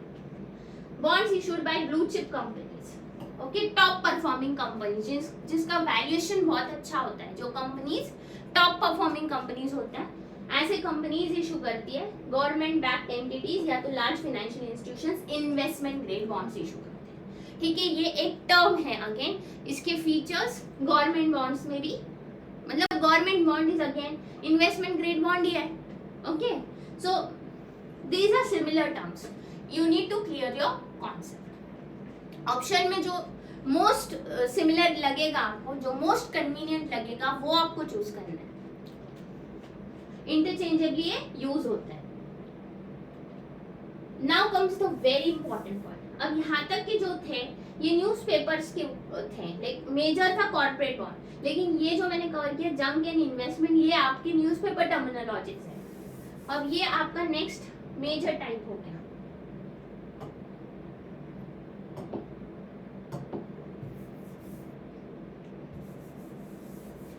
Next is callable, callable and puttable. What do you think callable and puttable bond? बहुत इंपॉर्टेंट है, इस पे क्वेश्चंस बहुत सारे पूछे गए, अब तक बहुत सारे क्वेश्चंस आरबीआई ग्रेड बी में पूछे गए हैं callable bonds and puttable bonds में। कॉलेबल हम जनरली कॉल कब करते हैं? जब किसी को बुलाना हो, कुछ बताना हो, कॉल करना, बुलाना। ओके, पुट करना is something done by you, right? Callable, callable का मतलब है allow issuers to repay the bond before maturity. Simple समझो, मैच्योरिटी मान लो आपके बॉन्ड की 10 साल की है। अब कॉलेबल बॉन्ड अलाउ करते हैं to repay the bond before maturity offer with the premium to bond holders issued when the issuer anticipates lower interest rates in future। अब मैच्योरिटी के पहले आपको इशुअर यानी कि कंपनी कॉल कर रही है, company is calling to redeem. आओ भाई रिडीम करके जाओ, आपका बॉन्ड रिडीम करो, आपका पैसा लेके जाओ। कितने सालों में? 2 साल, 3 साल, 5 साल, 6 साल, 10 साल के पहले। मान लो इन नेक्स्ट 5 इयर्स, 10 साल के पहले ही। मैच्योरिटी 10 साल की है, कंपनी मान लो 5 साल के बाद ही आपको बुला रही है, आपका पैसा ले लो, रिडीम कर लो, ठीक है? आप पैसा मिल जाएगा आपको, इसके बाद आपको कोई इंटरेस्ट नहीं मिलेगा। वादा 10 साल का किया था, लेकिन मैच्योरिटी के पहले अगर कंपनी आपका बॉन्ड रिडीम कर रही है तो that is callable bond. Okay, अब ऐसा क्यों करेगी company? What is the logic behind this? Anyone trying the chat? Logic क्या हो सकता है इसका? Issued when issuer anticipate lower interest rates in the future, enabling refinancing at the reduced cost। अब ये किसके एंगल से कॉलेबल है? कॉल कौन कर रहा है? इशुअर, मतलब कंपनी। अब कंपनी को लग रहा है यहाँ पे मैं बॉन्ड पे 10% पे कर रहा हूँ इंटरेस्ट, ओके? कंपनी 10% पे कर रही है to bond holder. No, let's say 12%, okay? 12% पे कर रही है बॉन्ड होल्डर, और कंपनी को कहीं और से यानी कि बैंक से लेट्स से 10% पे लोन मिल रहा है, ओके? आपको 12% दे रही है, लेकिन उसको 5 साल बाद पता चला कि अब बैंक मुझे 10% पे लोन देने तैयार है। हो सकता है कंपनी का क्रेडिट वर्दीनेस इंप्रूव हो गया, 10% पे बैंक लोन देने तैयार है, तो आप कंपनी क्या सोचेगी? पैसा यहाँ से नहीं लेना, अब यहाँ से लेना, बैंक से, ओके? क्योंकि यहाँ पे 10% इंटरेस्ट लग रहा है, देना पड़ रहा है। सो कंपनी के लिए जो फीजिबल प्लान है, जो फायदेमंद चीज है, उसके लिए वो ऑप्ट करना चाह रही है, इसीलिए वो आपका पैसा आपको रिटर्न दे रही है, राइट? वो आपको रिडीम कर रही है, आपके रीपे कर रही है बॉन्ड को। सो इसीलिए company issuer when issuer anticipates lower interest, यहाँ पे लोअर इंटरेस्ट रेट है, बैंक से अगर कंपनी लोन ले रही है तो लोअर इंटरेस्ट रेट पे मिलेगा, इसीलिए कंपनी 5 साल बाद ही आपका पैसा बुला रही है। वो 6, 7 कुछ भी नंबर हो सकता है। कॉलेबल बॉन्ड में आपका रीपेमेंट सिर्फ मैच्योरिटी के पहले होता है, इतना ही याद रखना है। मैच्योरिटी के पहले अगर इशुअर बॉन्ड को रीपे कर रहा है तो that is callable bond, okay? आप पुटेबल में अपोजिट हो जाएगा। Grant bond holder the right to sell, bond holder को, अब किसको? इसमें कंपनी को अधिकार था, अब इसमें किसको है? पुटेबल में बॉन्ड होल्डर, मतलब हमको, पब्लिक को, जनता को अगर अधिकार है to sell the bond back to the issuer, company को वापस देंगे, हम खुद जाके कंपनी को वापस दे दे अपना बॉन्ड बिफोर मैच्योरिटी। 10 साल की मैच्योरिटी, आपको 3 साल में ही ऐसा लग रहा है नहीं मुझे बॉन्ड में पैसा नहीं लगाना है, ओके? मुझे मेरा पैसा वापस चाहिए, तो आप कंपनी को सेल कर दो वापस bond back to the issuer, to the company at a pre determined price. अब वो प्राइस भी तय होता है, ओके। अग्रीमेंट जब होता है तो प्राइस तय होता है। आई मीन बॉन्ड सर्टिफिकेट या डिटेल्स में जो है मेंशन होता है कि प्री डिटरमाइंड प्राइस पे आप उन्हें बेच सकते हो। अब वो पुटेबल है या नहीं है वो भी क्राइटेरियाज में मेंशन होता है, राइट। सो पुटेबल के केस में वही प्राइस अप्लाई होगा जो मेंशन होगा। So protect investors by offering a exit option. Exit ना, आप एग्जिट लेना चाहते हो, आप 10 साल रुकना नहीं चाहते हो इंटरेस्ट लेने के लिए, आपको लग रहा है कि इससे अच्छा इंटरेस्ट मुझे कहीं और मिलेगा। मान लो आपका मन किया है अभी बॉन्ड में से पैसा निकालना है और अभी शेयर्स में लगाना है या आपको म्यूचुअल फंड में पैसा लगाना है। यू फील लाइक बॉन्ड से पैसा निकालना है, शेयर्स में लगाना है, म्यूचुअल फंड में लगाना है, आपको वहां पे ज्यादा रिटर्न मिलेगा। आपको ऐसा लग रहा है या तो एफडी करना है, ओके। तो in that case you can sell your bond back to the issuer, so that is nothing but puttable bond, okay। puttable bond में किसके ऊपर है, right to sell bond holder के पास है। callable bond में right to call is with the company, the issuer। I hope you got this difference, all of you clear?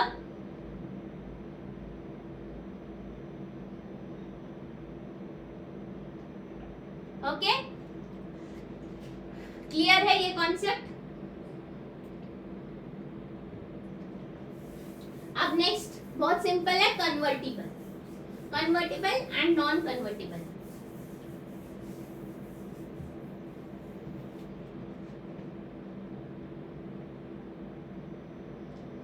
यहां तक clear है ना guys? Please type yes in the chat. Okay, so next हम start करते हैं। Exactly दिल कुछ, okay. अगर कंपनी की कैपिटल की रिक्वायरमेंट्स पूरी हो गई है तो वो एक्स्ट्रा क्यों पे करेंगे,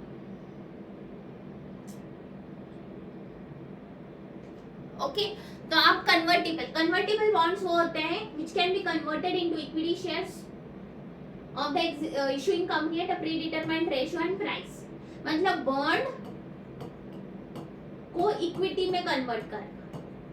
बॉन्ड तो एक डेट है लेकिन इक्विटी इज इक्विटी, मतलब शेयर। इक्विटी तो शेयर, मान लो एग्जांपल शेयर है तो बॉन्ड को अभी आपको शेयर में कन्वर्ट करना है। अगर वो कन्वर्टिबिलिटी वाला ऑप्शन प्रोवाइड करता है तो it becomes convertible bonds, right. So equity shares में कन्वर्ट किए जा सकते हैं, उसमें भी रेशियो डिसाइडेड होता है। प्री डिटरमाइंड मतलब पहले से डिटरमाइन किया होता है कि प्राइस क्या होगा, रेशियो क्या होगा, मतलब कितना रेशियो कन्वर्ट हो सकता है, 50-50, 60-40, 30-70, राइट। कितने परसेंट बॉन्ड ही रहेंगे, कितने परसेंट इक्विटी बन जाएंगे। तो आपको कन्वर्टिबल ऑप्शंस भी कंपनीज प्रोवाइड करती है, that is in convertible bond. ये इन्वेस्टर्स को अट्रैक्ट करते हैं सीकिंग बोथ फिक्स्ड इनकम।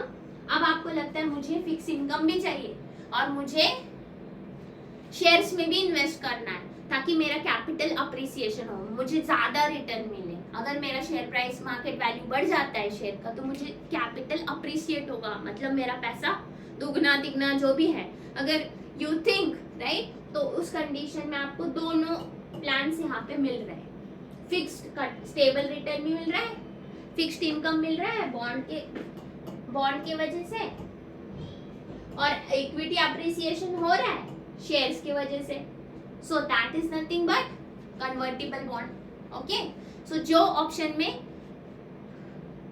अगर मेंशन्ड है कन्वर्टिबल है तो वो होंगे, अगर नहीं है तो that can be non convertible. So can not be converted into equity shares and remain as pure debt instruments. वो सिर्फ प्योर डेट रहेंगे, मतलब प्योर बॉन्ड ही रहेंगे, वो कन्वर्ट नहीं होंगे थ्रू देयर टेन्योर। पूरे 10 साल है मैच्योरिटी, 5 साल है, जब तक मैच्योरिटी है आप कन्वर्ट नहीं कर सकते हो, that is non convertible bond. Typically offer higher interest rate to compensate lack of conversion flex. अब नॉन कन्वर्टिबल में फ्लेक्सिबिलिटी नहीं है तो जनरली वो रिटर्न कैसे देते हैं, हाई देते हैं। क्यों? क्योंकि कॉम्पेंसेट करना है ना, ये ऑप्शन नहीं है तो इससे आपको फायदा देंगे, राइट। तो हायर इंटरेस्ट रेट देंगे। लॉजिकली भी आपको थोड़ा सोचना है, ठीक है। जहाँ पे आपका खतरा होता है वहां पे रिटर्न्स ज्यादा होते हैं, रिस्क जहाँ है वहाँ रिटर्न ज्यादा है ना, okay. Higher the risk higher the return, ये सब तरफ अप्लाई होता है, राइट। बॉन्ड्स में, शेयर्स में higher the risk higher the return, lower the risk lower the return, है ना, okay. Next is serial and term bonds, serial and term bond, serial का मतलब है staggered maturity dates enabling the issuer to repay bonds in installments over time, helps maintain cash flow stability. अब जो serial में payment हो रहा है 1 साल 2 साल 3 साल 4 साल, right, step by step installments में जो बॉन्ड्स का पेमेंट हो रहा है that is serial bond. Term bond, bonds mature on a single date requiring the issuer. अब इसमें क्या होता है ना, इसमें इंस्टॉलमेंट्स में मैच्योरिटी होती है, ठीक है, इन सीरियल बॉन्ड्स. मान लो कुछ पार्शियल अमाउंट आपका 3 साल बाद पे करेंगे, मैच्योरिटी 10 साल की होती है, बट जो प्री डिटरमाइंड कंडीशंस होती है उसमें मेंशन होता है this is a kind of serial bond where in 20% आपका अमाउंट 3 साल के बाद रिटर्न होगा, नेक्स्ट 20% अगले 3 साल में होगा और रिमेनिंग जो है अगले 4 साल में होगा. ऐसी कोई कंडीशन है जहाँ पे आपका जो पैसा है स्टेप बाय स्टेप इंस्टॉलमेंट में रिटर्न हो रहा है दैट इज सीरियल. अगर वन शॉट हो रहा है, मान लो मैच्योरिटी पे एक साथ हो रहा है that is term bond. Okay, so requiring the issuer to pay the principal into one lump sum amount return हो रहा है तो that is term bond. Commonly large scale projects जो रहते हैं, ओके, उस पे ह्यूज फंड्स की रिक्वायरमेंट होती है, तो इसमें जनरली टर्म बॉन्ड्स इशू होते हैं.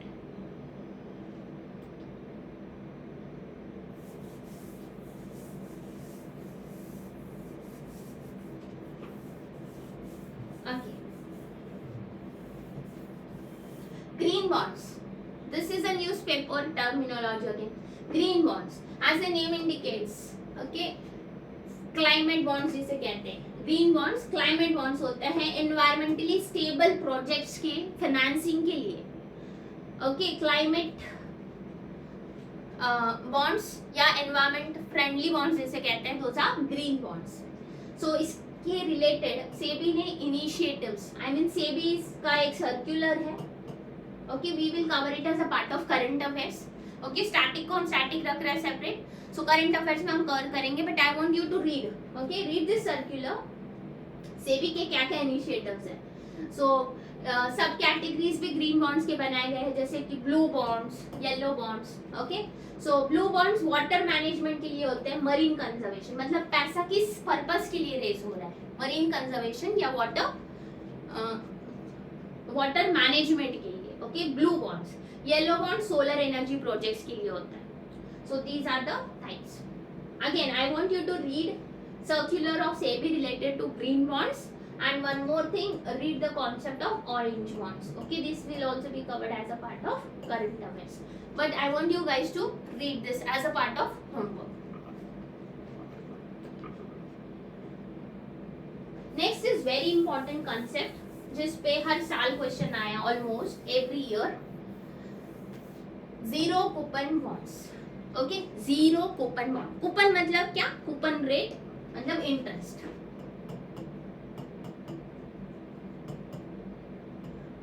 Interest zero coupon. अब जीरो इंटरेस्ट मतलब ही क्या है, अगर इंटरेस्ट ही नहीं मिलेगा तो बॉन्ड में इन्वेस्ट करने का फायदा क्या हुआ. जीरो कूपन बॉन्ड कहते हैं कि इंटरेस्ट ही नहीं मिलेगा, zero interest, zero coupon bond. So what is the point in investing then, can you tell me? Anyone try? Okay. Bond issued at discount, क्योंकि ये इशू होता है डिस्काउंट पे. अगर फेस वैल्यू 1000 है, आपको इशू किए जा रहे हैं 600 रुपए में, मतलब discount on face value. Face value पे आपको डिस्काउंट दिया है 400 रुपए का. ओके, सो ये फेस वैल्यू पे इशू होता है with no periodic interest payment, और इस पे कूपन पेमेंट नहीं होता है. जो मंथली, एनुअली, सेमी एनुअली जो होता है ना इंटरेस्ट पेमेंट, वो नहीं होता है. तो रिटर्न में क्या होता है, difference between discounted price and purchase price. Discounted purchase price यानी कि 600 रुपए एंड फेस वैल्यू यानी कि 1000 रुपए एट द मैच्योरिटी जो है 10 इयर्स, इनके बीच का जो डिफरेंस होता है ना, वो आपका क्या होता है, रिटर्न. वो आपका होगा प्रॉफिट रिटर्न. ओके, ये आपका रिटर्न है. सो मैच्योरिटी पे बॉन्ड होल्डर को क्या मिलता है, 1000 रुपए पूरे मिलते हैं. खरीदा आपने 600 में है और आपको कंपनी वापस रिटर्न में 1000 दे रही. क्यों दे रही है, क्योंकि आपको बीच में कोई भी इंटरेस्ट पे नहीं किया. Okay, during the payments, during the period, company did not pay any interest, rather it is giving you full redemption. पूरा अमाउंट आपको फेस वैल्यू पे रिडम्पशन दे रही है. इशू आपको डिस्काउंट पे हो रहा है, रिडम्पशन आपका फेस वैल्यू पे हो रहा है. तो जो बीच का डिफरेंस है वो आपका एक तरीके का इंटरेस्ट इनकम ही तो हुआ. ऐसे आपको 10% देने के बजाय आपको एक साथ मिला के आखिरी में इंटरेस्ट दे दिया. तो इंटरेस्ट तो है नहीं, लेकिन ये आपका रिटर्न है. Okay, this is your return in the form of interest.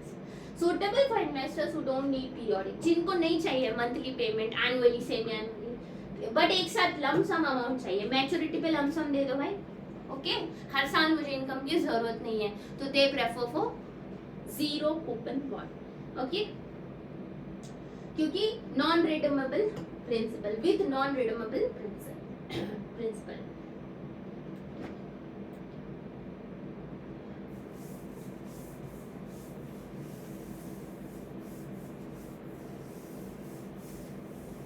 Next is perpetual. Perpetual. What is the meaning of perpetual? Perpetuity यानी कि no maturity. Okay, perpetual bond जिसकी कोई maturity नहीं होती है. Normal bond की maturity थी, yes or no? हाँ, हर bond की maturity होती है, लेकिन perpetual bond की कोई maturity नहीं होती है. मतलब आपको जब तक आपके पास वो बॉन्ड है, आपको इंटरेस्ट मिलता ही रहेगा, और आपको रिडम्पशन नहीं मिलेगा. ओके, याद रखना, क्वेश्चन बन सकता है. Are they redeemable perpetual bonds? नहीं. ओके, आपको पैसा नहीं मिलेगा लमसम, आपका फेस वैल्यू आपको वापस नहीं मिलेगा. आपको जब तक आपके पास बॉन्ड है आपको इंटरेस्ट मिलेगा, right? So that is perpetual bond. Steady stream of interest payment है, फॉरएवर हमेशा के लिए आपको इंटरेस्ट मिलता रहेगा. प्रिंसिपल कभी भी वापस नहीं मिलेगा. ये आइडियल होता है for issuers needing long term. अब ऐसी कंपनीज, ऐसे इशूअर जिनको बहुत लंबे समय के लिए लॉन्ग टर्म फाइनेंसिंग की जरूरत है, तो वो क्या करते हैं, वो परपेचुअल बॉन्ड इशू करते हैं और जनता को, जो उसे खरीदता है, जो उसमें इन्वेस्ट करता है, उसको लॉन्ग टर्म इंटरेस्ट देते रहते हैं. ओके, तो इसमें हमारा भी फायदा है. कभी ना कभी तो प्रिंसिपल अमाउंट रिकवर हो जाता है, उसके बाद तो प्रॉफिट ही प्रॉफिट होगा, right? So that is perpetual. Very important question आ चुका है, प्रीवियस ईयर क्वेश्चन है. They are also known as consols और पर्प्स. इनको कंसोल या पर्प भी कहा जाता है. Investor benefit from indefinite period के लिए इनको इंटरेस्ट मिलता है, but the capital is locked. But हमारा जो पैसा है, जो हमने स्टार्टिंग में इन्वेस्ट किया, वो लॉक है, वो लॉक हो जाता है, वो हमको नहीं मिलता है, लेकिन उसके बदले में हमें लॉन्ग टर्म के लिए इनफिनाइट पीरियड तक के इंटरेस्ट मिलता रहता है. सो 1932 में ये एक हिस्टोरिकल फैक्ट है. यूके ने वॉर बॉन्ड इशू किए थे वर्ल्ड वॉर 1 को फाइनेंस करने के लिए. जो भी फाइनेंशियल कंडीशंस हो चुकी थी वर्ल्ड वॉर 1 के बाद, उसको फाइनेंस करने के लिए ये बॉन्ड इशू किए गए थे with no maturity. Okay, so suitable for income seeking investors, comfortable with non redeemable principal. इसमें कोई principal amount redeem नहीं होता है. This is an important point for your objective. Okay, non redeemable bonds कौन से होते हैं? तो those are perpetual, console या perp. Okay, so that is. I hope this much is clear. Next is unsubordinate, जिसको कहते हैं सीनियर. अनसबॉर्डिनेट जिसको कहते हैं सीनियर, और सबॉर्डिनेट जिसको कहते हैं junior. Okay, subordinate junior bond हुए, unsubordinate senior bond. So bond with highest priority repayment. अगर कंपनी बैंकरप्ट हो जाती है, मतलब वो लोगों का पैसा नहीं लौटा सकती है, लॉस में है, ओके, बैंकरप्ट हो गई, डूबने की कगार पे है, तो ऐसे कंडीशन में जब कंपनी को लोगों का पैसा रिटर्न करना होता है, ऑब्वियसली वो पहले अपने सप्लायर्स का पैसा रिटर्न करेगी, एम्प्लॉयज की सैलरी, गवर्नमेंट के टैक्सेस, एंड देन अपने जो होल्डर्स हैं उनका पैसा, जो सीरीज ऑफ पेमेंट्स कंपनी को करने होंगे at the time of bankruptcy. In that case भी उसको ऑर्डर फॉलो करना होगा, जिसमें जूनियर और सीनियर, पहले सीनियर को मिलेगा फिर जूनियर को मिलेगा. ठीक है, तो अनसबऑर्डिनेट को हाईएस्ट प्रायोरिटी होती है रीपेमेंट में. जब बैंकरप्सी हो जाए या लिक्विडेशन हो जाए, holder of unsubordinate bonds are paid before other creditors including subordinate. Subordinate के पहले अनसबऑर्डिनेट को पैसा मिलेगा बॉन्ड होल्डर्स को। एग्जाम्पल, कंपनी जो सीनियर बॉन्ड्स इशू करती है, it is backed by real estate assets. उसमें कोलैटरल रियल एस्टेट की प्रॉपर्टीज एसेट्स को रखा जाता है कि अगर कंपनी डूब गई तो वो एसेट बेच के वो आपका पैसा दे देगी। Okay, so it's very important to read in detail कि बॉन्ड कैसा है, सिक्योरिटी कौन सी है, कितना सिक्योर्ड है, कितना रिस्की है। Okay, in case of default this bond holders have first claim on proceed. सबसे पहला हक किसका होगा? अनसबऑर्डिनेट या सीनियरिटी है ना यहाँ पे, उनका होगा। देन सबऑर्डिनेट वालों का होगा जो जूनियर है, राइट? तो उनकी लोअर प्रायोरिटी होगी रीपेमेंट में अनसबऑर्डिनेट के कंपैरिजन में, and they are paid only after senior bonds. Okay, simple. Company यहाँ पे सबऑर्डिनेट बॉन्ड इशू करती है टू फाइनेंस एक्सपेंशन, जब आप कंपनी को एक्सपैंड करना होता है। इफ द कंपनी डिफॉल्ट, अगर वो डिफॉल्ट कर जाए तो these bond holders are paid only after the senior के बाद ही उनको पैसा मिलेगा। Okay, so that's all. Is this clear to all of you? Type yes in the chat, guys. Okay. समझ में आ रहा है यहाँ तक?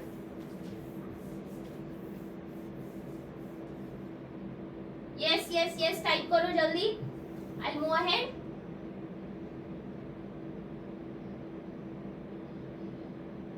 Okay. Next type is coupon rate. Okay, coupon rate के बेसिस पे, यानी कि इंटरेस्ट। कूपन मनी इंटरेस्ट पहले आपको समझाया था।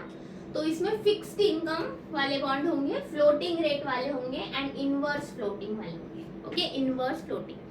तो फिक्स में फिक्स रिटर्न मिलेगा, फिक्स इंटरेस्ट मिलेगा आपको। ओके, बदलेगा नहीं, आज 10 है कल 12 है, ऐसे नहीं बदलेगा। Okay, fixed return month annually semi annually जो भी है आपको रिटर्न सेम रहेगा।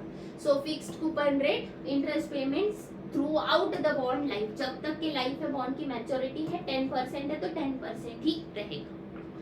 फ्लोटिंग में क्या होगा? बदलेगा। फ्लोटिंग में क्या होगा? बदलेगा। फ्लोट होगा, वेरिएबल होगा, which adjusted based on a benchmark rate. कोई भी एक बेंचमार्क रेट पकड़ लो, यहाँ पे माइबॉर का एग्जांपल लिया है।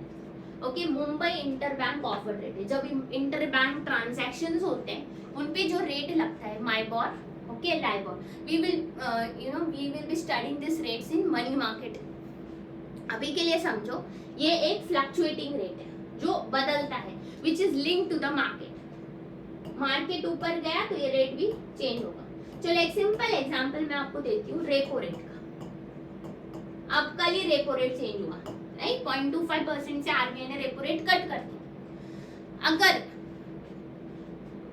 रेट ऊपर गया तो ये बॉन्ड का कूपन रेट भी ऊपर जाएगा, तो that is floating rate bond. Okay, अगर रेट नीचे गया, जैसे कल कट हो गया नीचे गया, तो ये बॉन्ड का रेट कूपन रेट भी नीचे जाएगा, इसका इंटरेस्ट रेट भी नीचे जाएगा। वो डायरेक्टली लिंक्ड है टू एनी पर्टिकुलर रेट। तो यहाँ पे आप रेपो रेट का एग्जांपल यूज कर सकते हो। Okay, though we will study this MIBOR LIBOR, ये मनी मार्केट में हमें पढ़ना ही, ठीक है? बट अभी के लिए समझो फ्लक्चुएटिंग जो है, जो चेंज होता रहता है। ओके, जैसे ये चेंज हो रहा है फ्लोटिंग रेट, उसके हिसाब से आपका कूपन रेट भी चेंज होगा in a positive direction.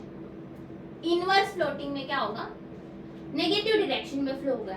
Variable interest rate that changes inversely, मतलब इससे 6% माइनस माइबॉर, मतलब रेपो रेट 6%, मतलब माइबॉर कूपन रेट 6% है और माइबॉर यहाँ पे 6.25 है, या तो रेपो रेट जो है 6.25 है।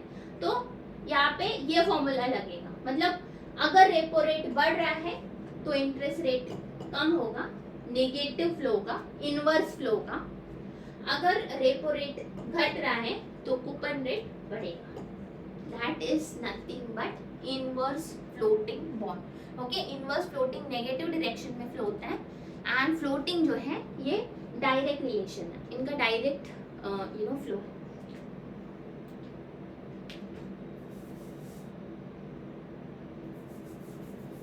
Now let's understand the next type, registered and bearer।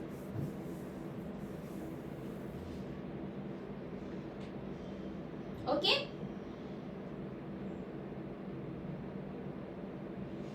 अब नेक्स्ट टाइप है रजिस्टर्ड एंड बियरर। रजिस्टर्ड का मतलब है जो रजिस्टर है, ओके, जो रजिस्टर किए गए हैं। So registered bonds are issued in the names of the holders with ownership recorded by the issuer, जिसका रिकॉर्ड मेंटेन किया है, जिसका केवाईसी किया है, ओके, जिनका केवाईसी डन है, जिसका नाम रिकॉर्ड सब कुछ क्लियर है, ओनरशिप जो है रिकॉर्ड किया गया है बाय द इशूअर। कंपनी ने सारा ओनरशिप किसके नाम पे है, क्या है, सब कुछ रिकॉर्ड है। Interest payment send directly to the register, interest सीधा उनके एड्रेस पे जाएगा, मतलब उनके अकाउंट में सीधा ओनर के। Offering security and traceability, traceability है मतलब हम ट्रैक रख सकते हैं, ओके, मतलब ट्रांसपेरेंसी है यहाँ पे। Ownership transfer requires notifying the issuer, अगर वो किसी और के नाम पे बॉन्ड ट्रांसफर कर रहा है, राइट, बॉन्ड इज ट्रेडेबल ना, अगर कोई और खरीद रहा है उसे सेकेंडरी मार्केट में, तो ओनरशिप ट्रांसफर होगी, तो नया रिकॉर्ड बनना चाहिए, ओके, तो उस जिसके नाम पे ओनरशिप है, रिकॉर्ड्स अगर क्लियर है तो दैट इज रजिस्टर्ड, अगर नहीं है तो ये अनरजिस्टर्ड होगा। बेयरर, बेयरर ये unregistered, okay, unregistered. Bearer are payable to whoever hold the physical certificate, जिसके पास वो बॉन्ड है उसको पेमेंट मिलेगा, भले उसके नाम पे वो बॉन्ड ना हो, ओके, ओनरशिप नहीं है उसके नाम पे, फिर भी वो उसका होल्डर है। जैसे बेयरर चेक होता है ना, अगर आपके हाथ लग गया और आप बैंक में प्रेजेंट करते हो बेयरर चेक, तो पैसा आपको मिलेगा, राइट। सो वैसे ही बेयरर बॉन्ड भी होते हैं, अगर आपके पास वो बॉन्ड सर्टिफिकेट है तो आपको पेमेंट मिलेगा, okay, though it is not registered, it is unregistered. No ownership records are maintained, position signifies ownership while they ensure anonymity. Anonymity मतलब एनोनिमस है, किसका नाम है, किसके नाम पे है, कोई पता नहीं है। एंड हायर रिस्क है, क्योंकि ये गुम गया, किसी और के हाथ में लग गया, मान लो आपके हाथ में लग गया तो पैसा आपको मिलेगा, राइट, तो यहाँ पे रिस्क या लॉस ज्यादा होने के चांसेस है। Clear? Registered and bearer. Next is elephant bonds. Elephant कितना यूज होता है ना एलिफेंट, वैसे elephant bonds raise fund for large scale projects, बड़े प्रोजेक्ट्स, एयरपोर्ट है, डैम है, हाईवेज है, तो बहुत लंबे समय के लिए फंड्स की जरूरत पड़ती है। हाई लार्ज स्केल प्रोजेक्ट्स है such as roads, bridges, typically 10-20 सालों तक काम चलता रहता है, तो फाइनेंस की जरूरत भी उतने लॉन्ग पीरियड के लिए होती है। तो लार्ज स्केल प्रोजेक्ट्स के लिए जो फंडिंग होती है जिस बॉन्ड के जरिए, उनको एलिफेंट बॉन्ड्स कहा जाता है। नाम से आप रिकॉल करोगे कॉन्सेप्ट को, okay. Foreign bonds, foreign bonds है इशूड बाय फॉरेन कंपनी। इसको कौन इशू करता है फॉरेन बॉन्ड को? Foreign company in a domestic market for local investor, okay. Foreign company वो डोमेस्टिक मार्केट में लोकल इन्वेस्टर्स के लिए इशू कर रही है। For example a foreign company issuing bonds in India, ठीक है, US issuing bonds in India for Indian investors.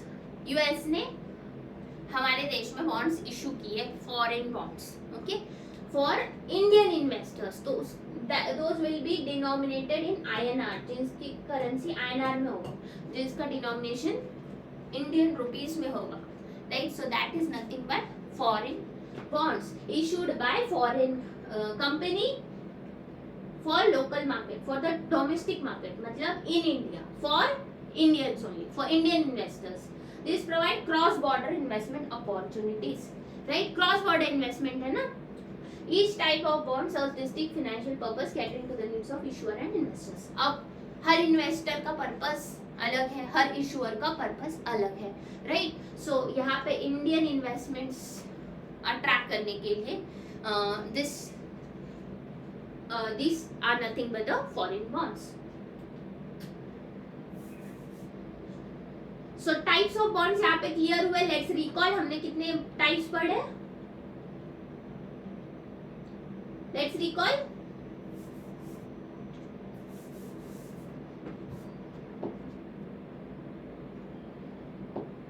कितने टाइप्स पढ़े हमने? गवर्नमेंट बॉन्ड्स जो गवर्नमेंट इशू करती है, उसमें treasury bills, treasury notes and treasury bonds, right. Treasury bills less than 1 year, treasury notes 1 से 10 साल, ट्रेजरी बॉन्ड्स 10 साल से ज्यादा जिसे गवर्नमेंट इशू करती है, गवर्नमेंट बॉन्ड्स सबसे सेफ होते हैं। देन म्युनिसिपल बॉन्ड जिसमें लोकल गवर्नमेंट या म्युनिसिपैलिटीज इशू करती है, ओके उसमें टाइप्स है but this are not so important, okay general obligation revenue just for information purpose, but the main type is important municipal bonds यानी muni bonds, इससे related current affairs ही important बनेगा, okay and the definition itself is sufficient. Sovereign bonds again it is issued by the government but generally in foreign currency, okay. Euro bonds या samurai bond, samurai is for Japan, issued in Japan, yen denominated by any foreign country, and euro bonds अगर issued in a currency not native मतलब ये हमारी currency में नहीं कोई और currency में issue कर रहे हैं, so other than Japan it's known as euro bonds. Corporate bonds companies issue करती है secured, ओके सिक्योर जिसकी सिक्योरिटी हाई होती है, जो बैक्ड बाय कोलैटरल्स होते हैं, unsecure which are not backed by collaterals but they provide high yield to attract the investors, right ज्यादा yield provide करते हैं ताकि आप उसमें इन्वेस्ट करो। अनसिक्योर्ड बॉन्ड्स रिस्की होते हैं। जंक बॉन्ड्स हमने पढ़ा जो फाइनेंशियली स्ट्रगलिंग कंपनीज है हाई रिस्क बॉन्ड्स इशू करती है, ओके जिसमें डिफॉल्ट के चांसेस भी हाई होते हैं, जंक बॉन्ड्स या हाई यील्ड बॉन्ड्स। उल्टा है अपोजिट है इन्वेस्टमेंट ग्रेड बॉन्ड जिनकी रेटिंग अच्छी है, ओके वो कंपनीज जो फाइनेंशियली स्ट्रॉन्ग क्रेडिट रेटिंग्स जिनकी स्ट्रॉन्ग है वो companies investment grade bonds issue करती है। कॉलेबल एंड पुटेबल, कॉलेबल का राइट किसके पास होता है, कंपनी के पास होता है कॉल करने का right, and redemption before the maturity, maturity के पहले कंपनी को राइट है कि वो कॉल करके बॉन्ड होल्डर का पैसा रिडीम कर दे, दैट इज कॉलेबल। पुटेबल में राइट हमारे पास है, पब्लिक के पास है कि हम मैच्योरिटी से पहले ही बॉन्ड को बेच दें, राइट हमें कहीं और अच्छा ऑप्शन मिल रहा है तो हम पुटेबल बॉन्ड्स को बेच देंगे। कन्वर्टिबल जो शेयर्स में कन्वर्ट हो सकते हैं एंड नॉन कन्वर्टिबल जो नहीं हो सकते। सीरियल बॉन्ड जिसमें इंस्टॉलमेंट में पेमेंट मिल सकता है। टर्म बॉन्ड जिसमें वन शॉट लमसम में पेमेंट आपका रिडीम होगा। ग्रीन बॉन्ड जो क्लाइमेट पर्पस के लिए, क्लाइमेट बॉन्ड्स है सस्टेनेबली एनवायरमेंट सस्टेनेबली प्रोजेक्ट्स के लिए रेस किए जाते हैं, ओके हमने पढ़ा। Blue bond for marine conservation, yellow bond for energy projects. Zero coupon bond जिस पे कोई कूपन नहीं मिलता लेकिन फायदा यह है कि ये डिस्काउंट पे मैच्योर होते हैं और इसके बीच का डिफरेंस आपका प्रॉफिट बन जाता है, आपका रिटर्न बन जाता है।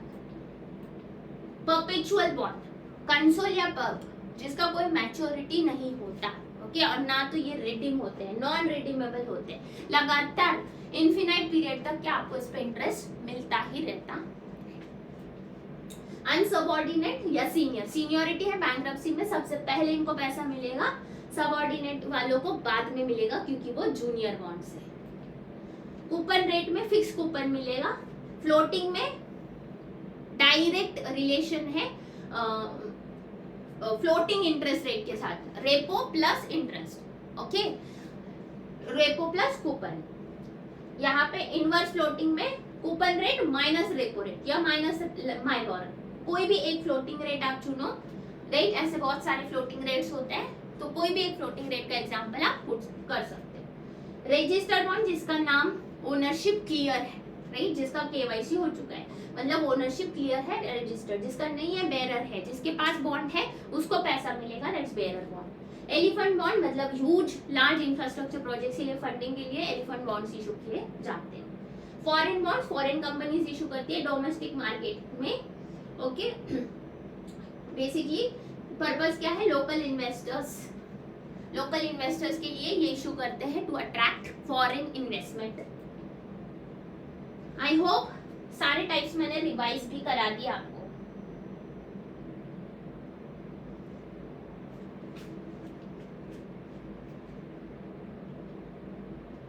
Foreign bond, okay foreign bond issued by foreign companies for local investor. Foreign companies issuing bonds in India for investors. Okay, each type of bond serves distinct financial purpose. देखो ये foreign bond जो है ना foreign companies issue करती है domestic market for local investors in are currency. Foreign company issues in India in Indian currency, okay Indian currency में issue होता है। अगर कोई और कंपनी इशू कर रही है तो उस for if the foreign bonds are issued in India, okay, so they are issued by any foreign company in domestic market, मतलब हमारे मार्केट में इंडिया में ये इशू हो रहे हैं foreign company issuing bonds in India for Indian investors, तो Indian currency में. Fine. Next, meaning of yield. Yield is nothing but return. Okay, yield is nothing but return. अब आपको एनुअली सेमी एनुअली जो payment मिलता है in the form of coupon, right, and lump sum amount जो आपको मिलता है face value after redemption. Redemption पे आपको पूरा पैसा मिलता है. तो ओवरऑल आपका रिटर्न कितना बना वो कैलकुलेट करना है, मतलब बॉन्ड का यील्ड कैलकुलेट करना है. Annual return and investor expects to earn over its return. Its term to maturity. It reflects the total return, which includes both interest payment and principal relative to the bond's current market price. ठीक है. अब annual return जो investor expect करता है up till maturity, maturity तक उसको कितना पैसा मिला, सो उसे हम कैलकुलेट करने के लिए फॉर्मूला यूज करते हैं. Yield is equal to coupon amount. Coupon amount कैसे कैलकुलेट हुआ? फेस वैल्यू पे इनटू कूपन रेट. 10% है तो 10% ऑफ फेस वैल्यू 1000 है तो आपका 100 रुपीज हो गया. Coupon amount 1000 into 10%, that is coupon amount, divide by current market price into 100. Current market price जो होगी बॉन्ड की उससे 100 से मल्टीप्लाई करेंगे तो आपको मिलेगा total yield is nothing but your annual return. Fine. Interest payment और प्रिंसिपल इसमें सब कुछ इंक्लूडेड होता है. अब एग्जाम्पल के तौर पे समझते हैं. बॉन्ड का जो फेस वैल्यू है, बॉन्ड का फेस वैल्यू मान लो 1000 है. जो एग्जाम्पल मैंने अभी आपको 1000 वाला दिया था, मैंने 10% दिया था, यहाँ पे 8%. ओके, 8% एनुअल रिटर्न है. करंट मार्केट प्राइस दिया हुआ है 800. कूपन अमाउंट आपका कितना बनेगा, किस अमाउंट पे कैलकुलेट होता है? यस, चैट में लिखो. Coupon amount is calculated on the face value. Face value है 1000 तो 8% ऑफ 1000 रुपीज 80. अब ये हुआ आपका कूपन अमाउंट, बट आपको निकालना है yield. Yield is nothing but coupon amount divided by current market price. Current market price 800 है, कूपन अमाउंट 80 है, इंटू 100, 10% आपका यील्ड बनेगा. फाइन. ओके. एग्जाम्पल 2. बॉन्ड का करंट मार्केट प्राइस जो है 1050 है. Bond yield changes as follows. अब bond yield change क्यों हो रहा है? क्योंकि करंट मार्केट प्राइस फ्लक्चुएटिंग है. बेसिस क्या? On the demand and supply. ठीक है, जितनी उस बॉन्ड की डिमांड है और जितना उसका सप्लाई है उसके बेसिस पे उसका प्राइस फ्लक्चुएट होगा. जितना ज्यादा डिमांड उतना ज्यादा प्राइस बढ़ेगा, जितना सप्लाई कम होगा उतना ज्यादा प्राइस बढ़ेगा. तो यहाँ पे प्राइस बढ़ के हो गया 1050. तो आपको यील्ड देखो कम मिल रहा है. यील्ड कम क्यों मिल रहा है? क्योंकि मार्केट प्राइस यहाँ पे ज्यादा है तो रिटर्न कम हो जाएगा आपका. जाहिर सी बात है ना, कोई चीज महंगा मिला आपको तो आपका प्रॉफिट भी कम मिलता है उससे, उसे बेचकर. तो वैसे ही यहाँ पे कुछ सीन है. तो इससे ये चीज हमें पता चल रही है कि bond yields can fluctuate as bond price change in the market. जैसे मार्केट चेंज प्राइस चेंज होता है, बॉन्ड प्राइस चेंज होता है मार्केट में, वैसा बॉन्ड यील्ड भी बदलता है. When bond price rise the yield falls. जब प्राइस बढ़ गया था 1050 हो गया था तो यील्ड 10 से 7.6 हो गया था. सो यील्ड क्या होगा? घट जाएगा. The yield falls and when price drop. अगर प्राइस कम होगा 800 से 500 हो गया, राइट, तो उस कंडीशन में यील्ड बढ़ जाएगा, 10% से ज्यादा हो जाएगा. सो कॉन्सेप्ट ये क्रूशियल है for understanding investors potential return and the relationship between bond price and market interest rate. ठीक है, तो ये कॉन्सेप्ट समझना हमारे लिए जरूरी है एंड दैट इज व्हाई इसको फर्दर डिवाइड किया गया है YTC एंड YTM जो आगे हम पढ़ रहे थे. ओके, जैसे मैंने आपको कॉलेबल एंड पुटेबल समझा, आपको बहुत क्लियरली समझ में आया कि कॉलेबल बॉन्ड होता क्या है और पुटेबल बॉन्ड होता क्या है. यस और नो? तो उसके बेसिस पे हम YTC एंड YTM भी समझेंगे. ये कॉन्सेप्ट इंपॉर्टेंट है कि इन्वेस्टर के पॉइंट ऑफ व्यू से, राइट, क्योंकि अगर हमें रिटर्न ज्यादा मिल रहा है तो ही हम उस बॉन्ड में इन्वेस्ट करना पसंद करेंगे. यस और नो? सो देखो आप इंटरेस्ट, ये इंटरेस्ट मैं बात कर रही हूँ एफडी की। ओके, अगर आपने एफडी में पैसा लगाया है, अगर आपने फिक्स डिपॉजिट में पैसा रखा है तो आपको कितना इंटरेस्ट मिलेगा। और अगर आपने बॉन्ड में, ओके, बॉन्ड में पैसा इन्वेस्ट किया तो आपको कूपन रेट मिलता है, उस पे जो मिलने वाला रिटर्न है वो है यील्ड। तो मीनिंग क्या है इंटरेस्ट का, fix and predetermined amount coupon payment paid by the bond. ठीक है, अब यहाँ पे कूपन रेट वाला इंटरेस्ट हम अज्यूम कर रहे हैं क्योंकि it is nothing but like normal interest only paid by bond to the bond issuer to holder. Company जो बॉन्ड होल्डर को देती है वो है कूपन रेट। यील्ड क्या है, टोटल है। यील्ड सिर्फ इंटरेस्ट नहीं है, वो टोटल रिटर्न है on investor can expect from a bond considering interest payment and market price. Current market price से हमने उसको डिवाइड किया था ना यील्ड कैलकुलेट करने के लिए, तो इसीलिए करंट मार्केट प्राइस के बेसिस पे यील्ड फ्लक्चुएट होता है। तो टोटल रिटर्न कितना हम एक्सपेक्ट कर सकते हैं एक इन्वेस्टर अपने बॉन्ड पे इंटरेस्ट पेमेंट और मार्केट कंडीशंस को ध्यान में रखते हुए जो रिटर्न एक्सपेक्ट कर रहा है वो है यील्ड। चेंजेस, इंटरेस्ट फिक्स रहता है through out the bonds life, fixed में फिक्स्ड रहता है, फ्लोटिंग है तो फ्लोट होगा, राइट। फिक्स्ड में इंटरेस्ट फिक्स है through out the life. Yield fluctuate होता है क्योंकि मार्केट प्राइस फ्लक्चुएट होता है, सिंपल ना। Determined interest is determined by bond का फेस वैल्यू, फेस वैल्यू पे हम कैलकुलेट कर रहे हैं कूपन रेट यानी कि इंटरेस्ट है। Yield is determined by bond current market price. Denominator में हमने क्या लिया था, करंट मार्केट प्राइस लिया था ना। हमारा फॉर्मूला चेक करो, ये आपका फॉर्मूला था coupon amount divide by current market price. So यहाँ पे डिफरेंशिएशन में yield is determined by bonds current market price. Relevance, focus on compensation for lending but ignore changes in the market value. Compensation ignore करता है, sorry focus करता है on compensation for lending but ignore changes in the market value. यहाँ पे कोई market value का लेना देना नहीं है क्योंकि इंटरेस्ट रेट फिक्स्ड है, जो भी डिसाइड होगा। हाँ, unless and until it is floating rate of interest तो फिर वो चेंज होगा, but randomly fixed interest rate होता है। ओके, जनरली फिक्स होता है, generally it is fixed. So provide a comprehensive view of bonds performance accounting for market dynamics. ये comprehensive bond का परफॉर्मेंस दिखाता है। अगर उसका यील्ड अच्छा है मतलब बॉन्ड का परफॉर्मेंस अच्छा है, यील्ड खराब है तो बॉन्ड का परफॉर्मेंस खराब है, तो उसका परफॉर्मेंस को इंडिकेट करता है। Got it? Now next concept that I was speaking about,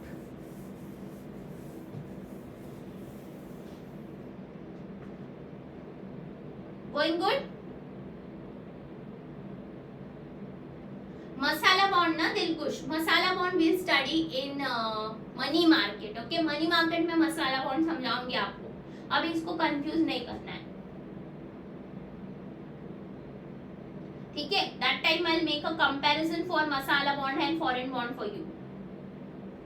now let's keep it simple. इतने इस टॉपिक के हद तक ही रखता है। ओके, मसाला बॉन्ड में कुछ मनी मार्केट के कॉन्सेप्ट्स इन्वॉल्व है, दैट इज व्हाई उसको मैंने उस टॉपिक में रखा है। फाइन, उस टाइम पे हम कंपैरिजन करते हैं।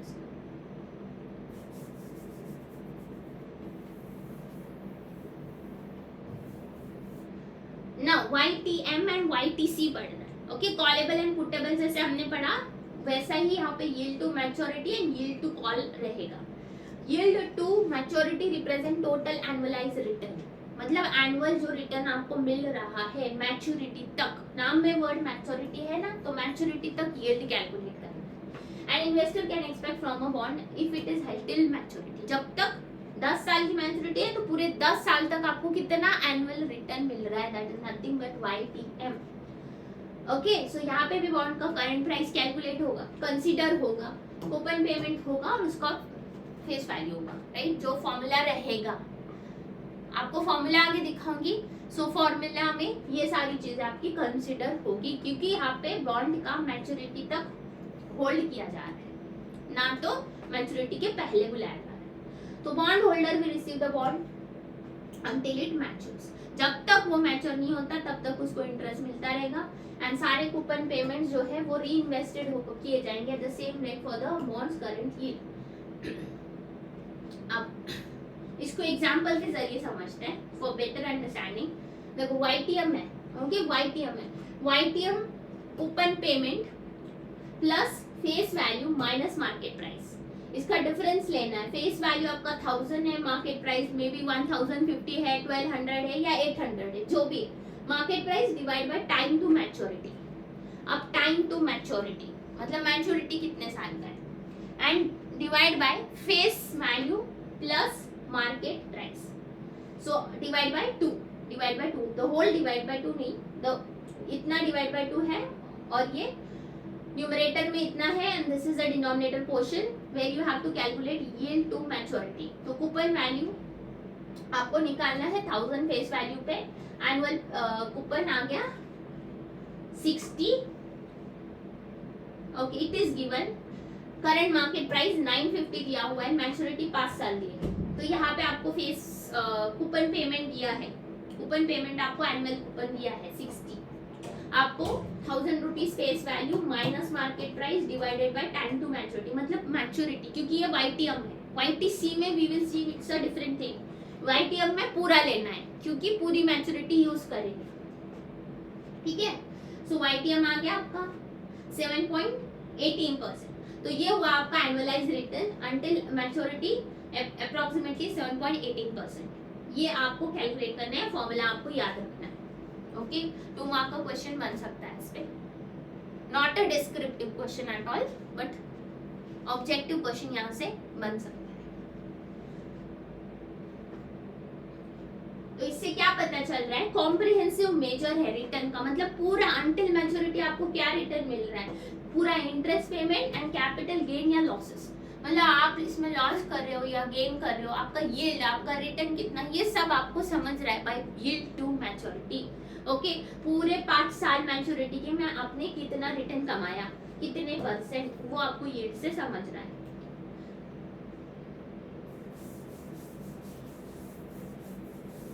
Okay now before this I will take YTC.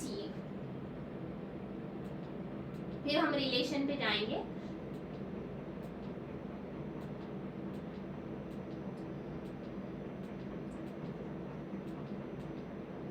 ठीक है. हाँ पहले YTC लेते हैं गाइस, यील्ड का कॉन्सेप्ट खत्म करके फिर हम रिलेशंस बेटर अंडरस्टैंड कर पाएंगे. ओके सो YTC क्या है, यील्ड टू कॉल. अब कॉलेबल बॉन्ड में क्या होता था, 10 साल का मैच्योरिटी है लेकिन कंपनी आपको 5 साल बाद ही कॉल कर रही है, मींस रिडम्पशन के लिए बुला रही है, रिडीम कर रही है आपके बॉन्ड को 5 साल बाद या 6 साल बाद, 7 साल बाद, बिफोर मैच्योरिटी. तो इन दैट केस आपको इतने सालों के लिए, जितने साल आपने वो बॉन्ड को होल्ड किया उतने साल आपको कितना एनुअल रिटर्न मिला. Okay that is nothing but yield to call. Return an investor earns if it's a callable bond. It is written by the issuer before maturity at a pre determined call price. अब call price भी predetermined होता है, मतलब पहले से ये तय होता है ना कि कॉल प्राइस कितना रहेगा, मतलब किस वैल्यू पे बॉन्ड कॉल किया जाएगा. So callable bond allows issuer to buy back the bond. Issuer buy back कर रहे हैं ना, कंपनी. इशूअर मतलब यहाँ पे कंपनी ने बॉन्ड को वापस लिया है before maturity. Usually when interest rate fall, अगर इंटरेस्ट रेट घट गए तो कंपनी को कहीं और से फंड्स रेज करना है, बैंक से रेज करना है, तो इन दैट केस वो बॉन्ड होल्डर का पैसा वापस दे देगी, राइट, एग्जिट कर देगी बॉन्ड के ऑप्शन से. सो YTC कैलकुलेट करेंगे कॉलेबल ऑप्शन के, कॉलेबल बॉन्ड के कंडीशन में. तो कॉलेबल बॉन्ड हमने पढ़ा था जो मैच्योरिटी के पहले रिडीम हुआ. कॉल डेट जो है, date when the issuer can redeem the bond, वो डेट मतलब 3 years, 5 years, 7 years, कोई भी number of years before maturity, वो है आपका कॉल डेट. कोई स्पेसिफिक डेट नहीं बट नंबर ऑफ इयर्स ही मेंशन दो. Okay it's not a date, the term is date but number of years ही मेंशन किए जाते हैं in the formula. Call price, the price eight which the bond is repurchased. किस price पे repurchase किया, issue हुआ था 1000 पे बट मे बी 1050 पे किया होगा, right. So that is call price, जिस प्राइस पे बॉन्ड इज रीपर्चेस्ड। हायर प्राइस पे ही होगा ना जनरली, कंपनी मैच्योरिटी से पहले कॉल करती है तो it pays you higher price. So repurchase higher than face value. So उसके लिए ये फॉर्मूला है, जैसे हमारा YTM का फॉर्मूला था, सिंपल सा डिफरेंस है यहाँ पे। कूपन पेमेंट कॉल प्राइस है, YTM में it was face value, YTM में फेस वैल्यू था, यहाँ पे कॉल प्राइस है, बस इतना सा डिफरेंस है। Minus market price years to call the whole divide by call price, यहाँ पे भी फेस वैल्यू था, यहाँ कॉल प्राइस है, plus market price divide by 2, ठीक है। तो ये आपको कैलकुलेट करना है with the help of example. तो एग्जाम्पल है, फेस वैल्यू 1000 है, कूपन रेट 8% है, मार्केट प्राइस 950 है, call price it's higher than issue price, मतलब फेस वैल्यू से ज्यादा ही होता है in case of callable bond. Call period है 5 years। तो यहाँ पे आप फॉर्मूला लगाओगे, 80 आपका पहला जो वैल्यू था कूपन पेमेंट का, 80 रुपीज आपने निकाला, 1000 का 8%, okay. Coupon rate face value पे लगेगा 80 रुपीज, 80 रुपीज प्लस ये आपका कौन सा है, call price, not the face value, okay. यहाँ पे फेस वैल्यू नहीं, कॉल प्राइस होगा बिकॉज इट इज YTC पे कॉल प्राइस लगता है, minus market price 950 divide by number of years, कितने कॉल कब किया, 5 साल, divide by 1050 divide plus 950 divide by 2, तो टोटल आपका है 10%। तो yield to call 10%, assuming the bond is called in 5 years। 5 साल में कॉल किया है बॉन्ड को, तो YTC 5 सालों का कितना आया, 10%। सो YTM एंड YTC फॉर्मूला में इतना सा डिफरेंस था, कॉल प्राइस का एंड फेस वैल्यू का। एंड कॉन्सेप्ट तो समझ ही रहे हो, कॉलेबल में YTC को कैलकुलेट करेंगे, और बॉन्ड अगर पूरा मैच्योरिटी तक पूरे 10 साल तक होल्ड किया है तो YTM कैलकुलेट करेंगे। Is this clear to all of you? यहां तक क्लियर है गाइस?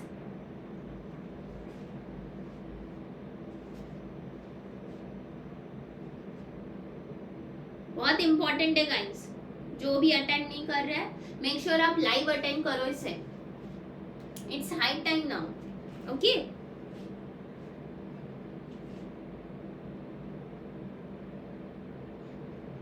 कोई प्रॉब्लम यहाँ तक, एनी प्रॉब्लम, समझा?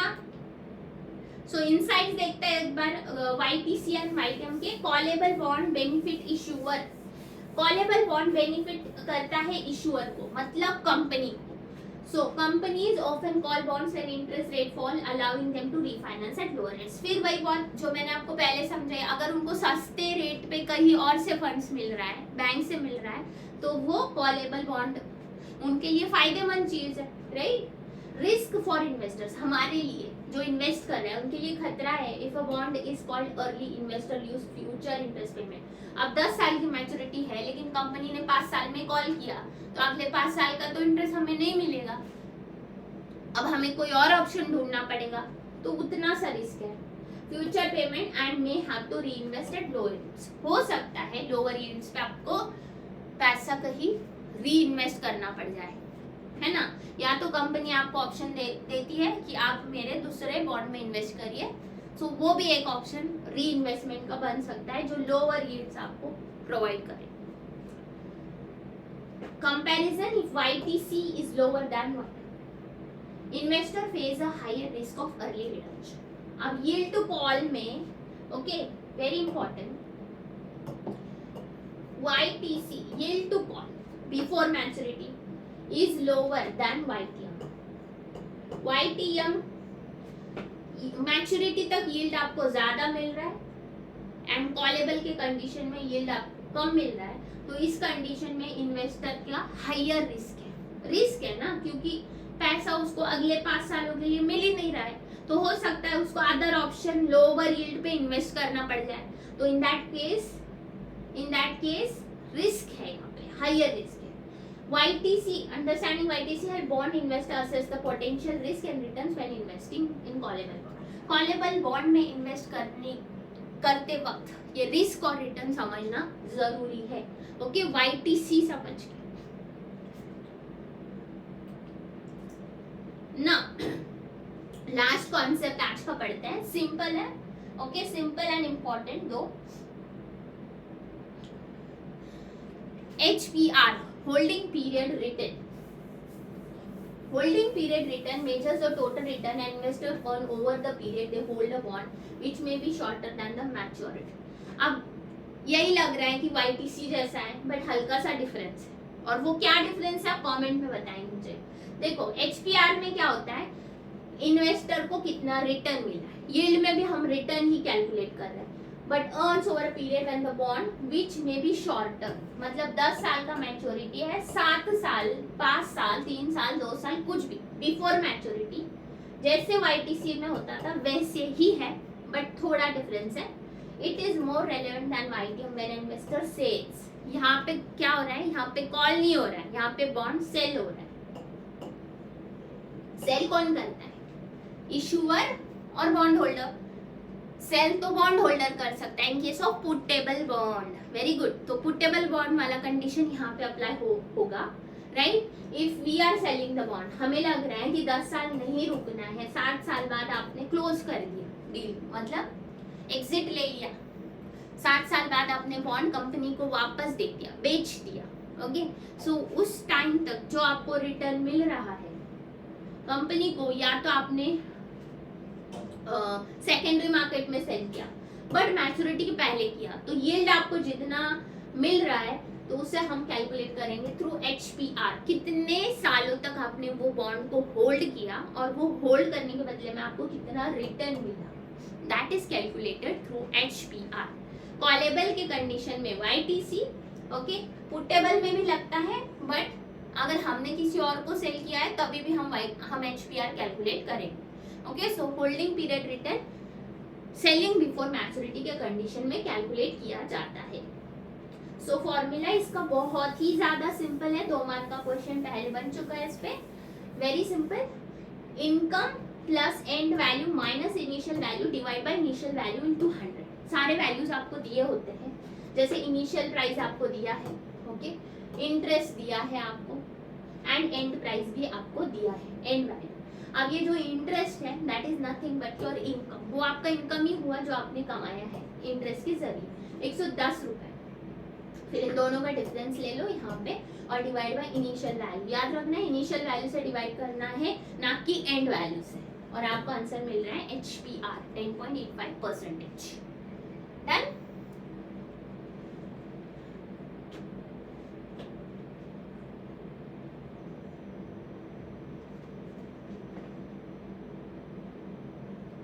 Clear, last concept. ओके, तो यहाँ पर देखो X बॉन्ड है एंड B बॉन्ड है, इनिशियल प्राइस 100 है, फाइनल प्राइस 150 है, इनकम आपका $5 का है, तो होल्डिंग पीरियड 3 सालों का है, HPR 55% बनेगा। अगर B वाला बॉन्ड ले लेते हैं, उसमें इनिशियल प्राइस बढ़ गई है आपकी, फाइनल प्राइस भी बढ़ गई है, इनकम भी बढ़ गया, होल्डिंग पीरियड भी बढ़ गया, तो HPR भी बढ़ गया। यही फॉर्मूले से कैलकुलेट किया है।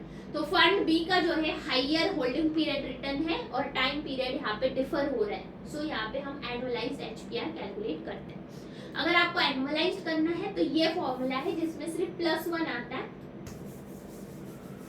एनुअलाइज्ड मतलब हर साल, ओके, ये तो आपका होल्डिंग पीरियड टोटल था। अब एनुअलाइज्ड मतलब हर साल का रिटर्न आपको कैलकुलेट करना है, तो ये फॉर्मूला है, but this is very tedious formula जो बिना कैलसी के नहीं कैलकुलेट करना पॉसिबल है, दैट इज वाई एग्जामिनेशन में नहीं पूछा जाता है।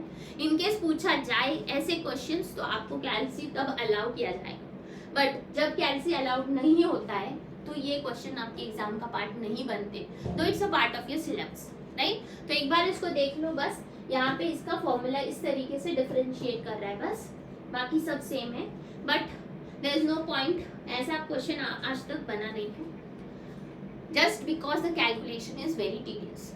ओके, सो ये एनुअलाइज्ड है, मतलब हर साल का रिटर्न इसमें कैलकुलेट हो रहा है इन केस ऑफ HP।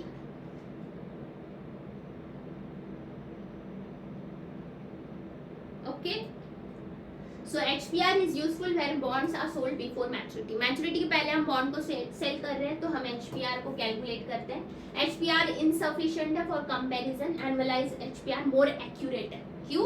क्योंकि ये आपको एनुअलाइज्ड रिटर्न का पता देता है, राइट? हर साल का रिटर्न पता करता है। HPR आपको ओवरऑल जितने साल आपने बेचा नहीं था, जितने साल आपने होल्ड किया था, उतने साल का आपको रिटर्न पता करता है, इसीलिए इनसफिशिएंट है। Higher HPR doesn't always mean a better investment duration matters. Higher in HPR हमेशा से higher है तो आपकी इन्वेस्टमेंट अच्छी है, इसका मतलब ये नहीं होता है, नॉट ऑलवेज, ओके, क्योंकि ड्यूरेशन आपका मैटर करता है। तो यहाँ पे कॉन्सेप्ट एंड फॉर्मूला जो था नॉर्मल HPR का वो ज़्यादा इंपॉर्टेंट था, बाकी की टेक अवेज वगैरह ये सब आपके अंडरस्टैंडिंग पर्पस के लिए है, okay. You don't have to mug them up, rather you have to answer the questions logical basis पे। तो आई थिंक यहाँ पे जितने भी कॉन्सेप्ट्स हमने आज के सेशन में कवर किए वो सब आपको समझ में आ गए। अब इस टॉपिक में हमें बस रिस्क एसोसिएटेड विद बॉन्ड्स देखना है और कुछ अदर टर्मिनोलॉजीज भी है जो कल के सेशन में हम देखेंगे। एंड देन यहाँ पे कुछ मालिक्यूल की प्रॉपर्टीज भी हमें डिस्कस करना है, okay. And then pricing, bond pricing, price of perpetual bonds, okay, zero coupon bond का प्राइसिंग फॉर्मूला, राइट? कुछ फॉर्मूले हमने देखे जैसे कि आज YTC, YTM के फॉर्मूलेस देखे, राइट? अब zero coupon bond and perpetual bond के फॉर्मूलेस भी आपको नेक्स्ट सेशन में कराने वाली हूँ। सो आई होप इतना सबको क्लियर है। Any doubt?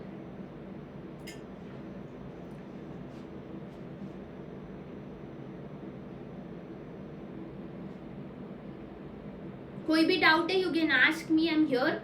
Otherwise we will end this session. Tomorrow next session we'll continue this and I want all of you guys to revise this, okay? ये सब revise करो आप, and then इसके MCQs, previous year questions and most important MCQs from this, okay? easy, moderate and difficult level के सब कुछ हम solve करेंगे, okay? तो ये आपको revise करना है पूरा chapter जितना भी करा है।